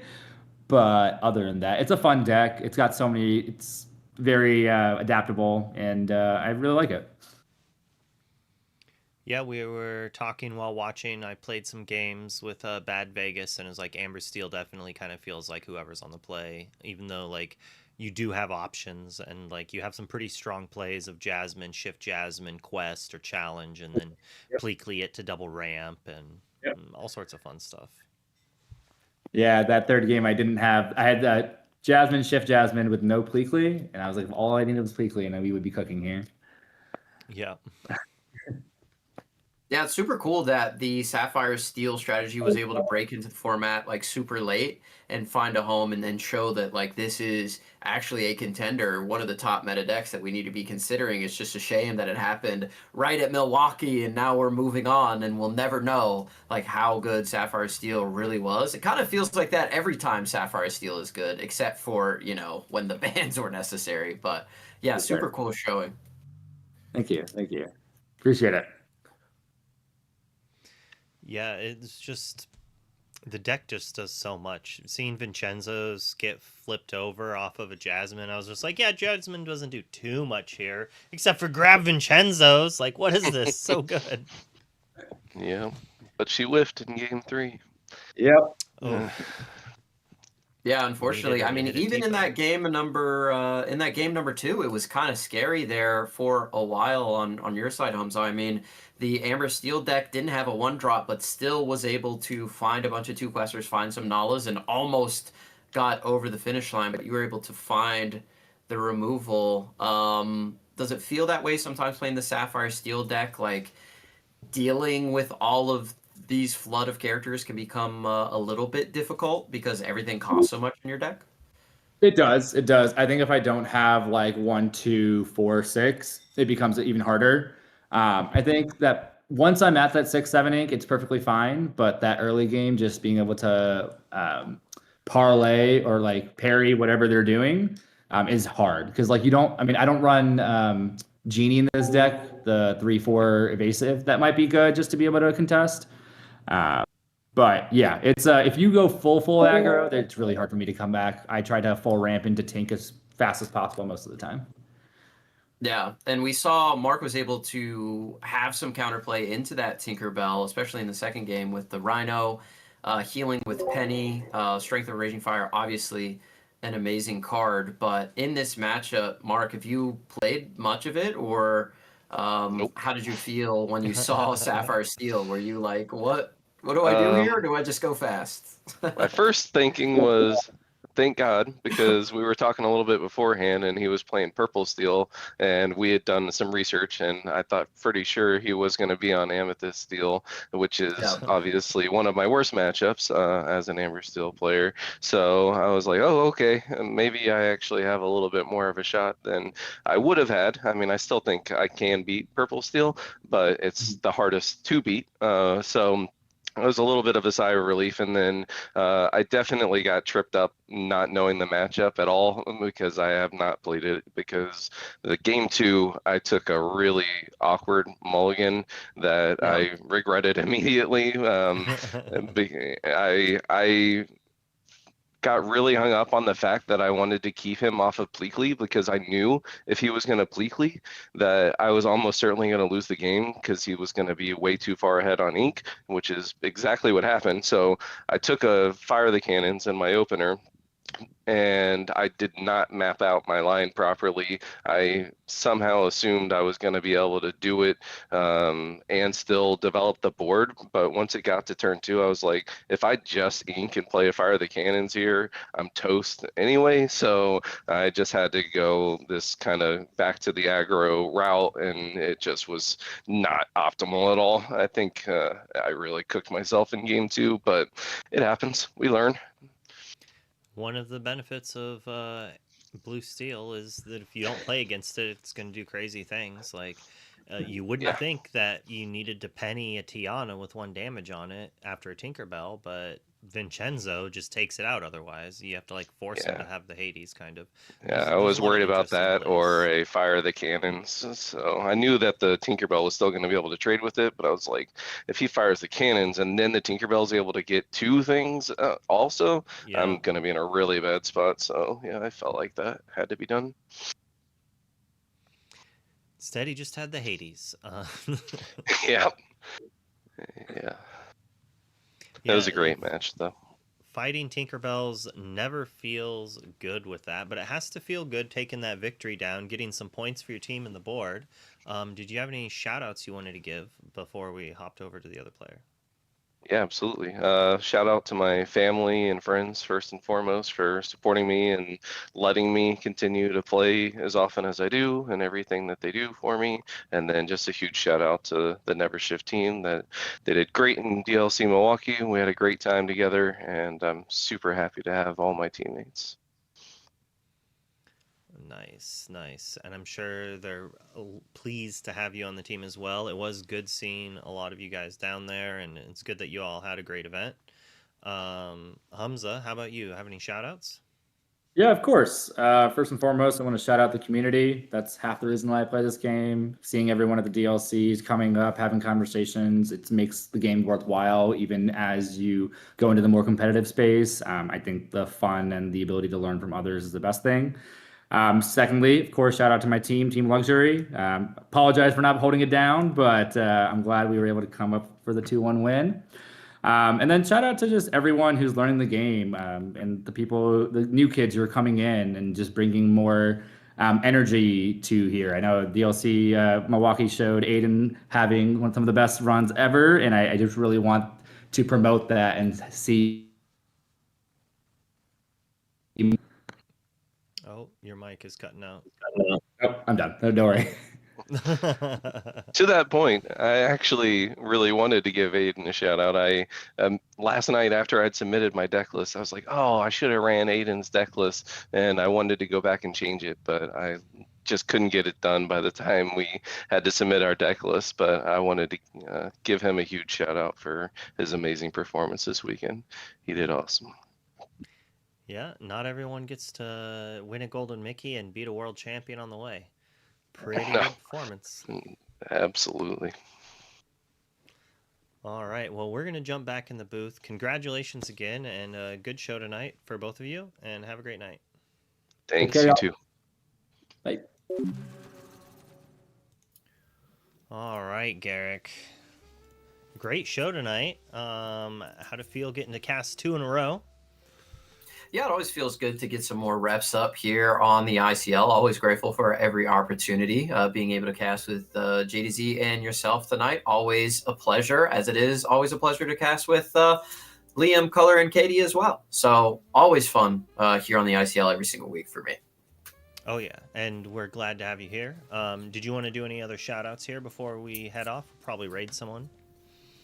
I mean, I feel like it's the same shout outs for me every single week, but I appreciate everybody being here for the ICL. Shout out to all the judges, of course. You all are amazing. The production, Luke, obviously you, Rod, Gaston, shout out to all the other casters, all the players, ICL, and of course, all the viewers that stick it out and watch every single week. We really appreciate all the viewers showing up, everybody in chat. It's always a pleasure to read your messages, especially when you're dunking on me. No, that's it. Shout out to everyone. Lumiere, not La Lumiere. Lumiere. It just sounds, I don't know, sounds right. But yeah, that's it for me. We'll be back next week with more high octane ICL action. I can't wait. Look forward to it every single week. Be back here Tuesday, 6:30 Central Standard Time. You do the math on your end to see when that is in your time zone. But I was gonna say it's 5:30 Central Time. Oh, never mind. It's 6:30 my time, 6:30 Eastern. I was like, you don't even know your own Pacific. time. I don't know. Whatever. I know it's my 6:30. I screwed it up. All right, I'm sorry, everybody. I'll never talk about clocks and time again. Never talk about clocks again. We better not hear you mention TikTok ever again. Yeah, never. Do you think he'll see any play in the next set? I'm thinking he won't. I'm hoping he's powercraft out.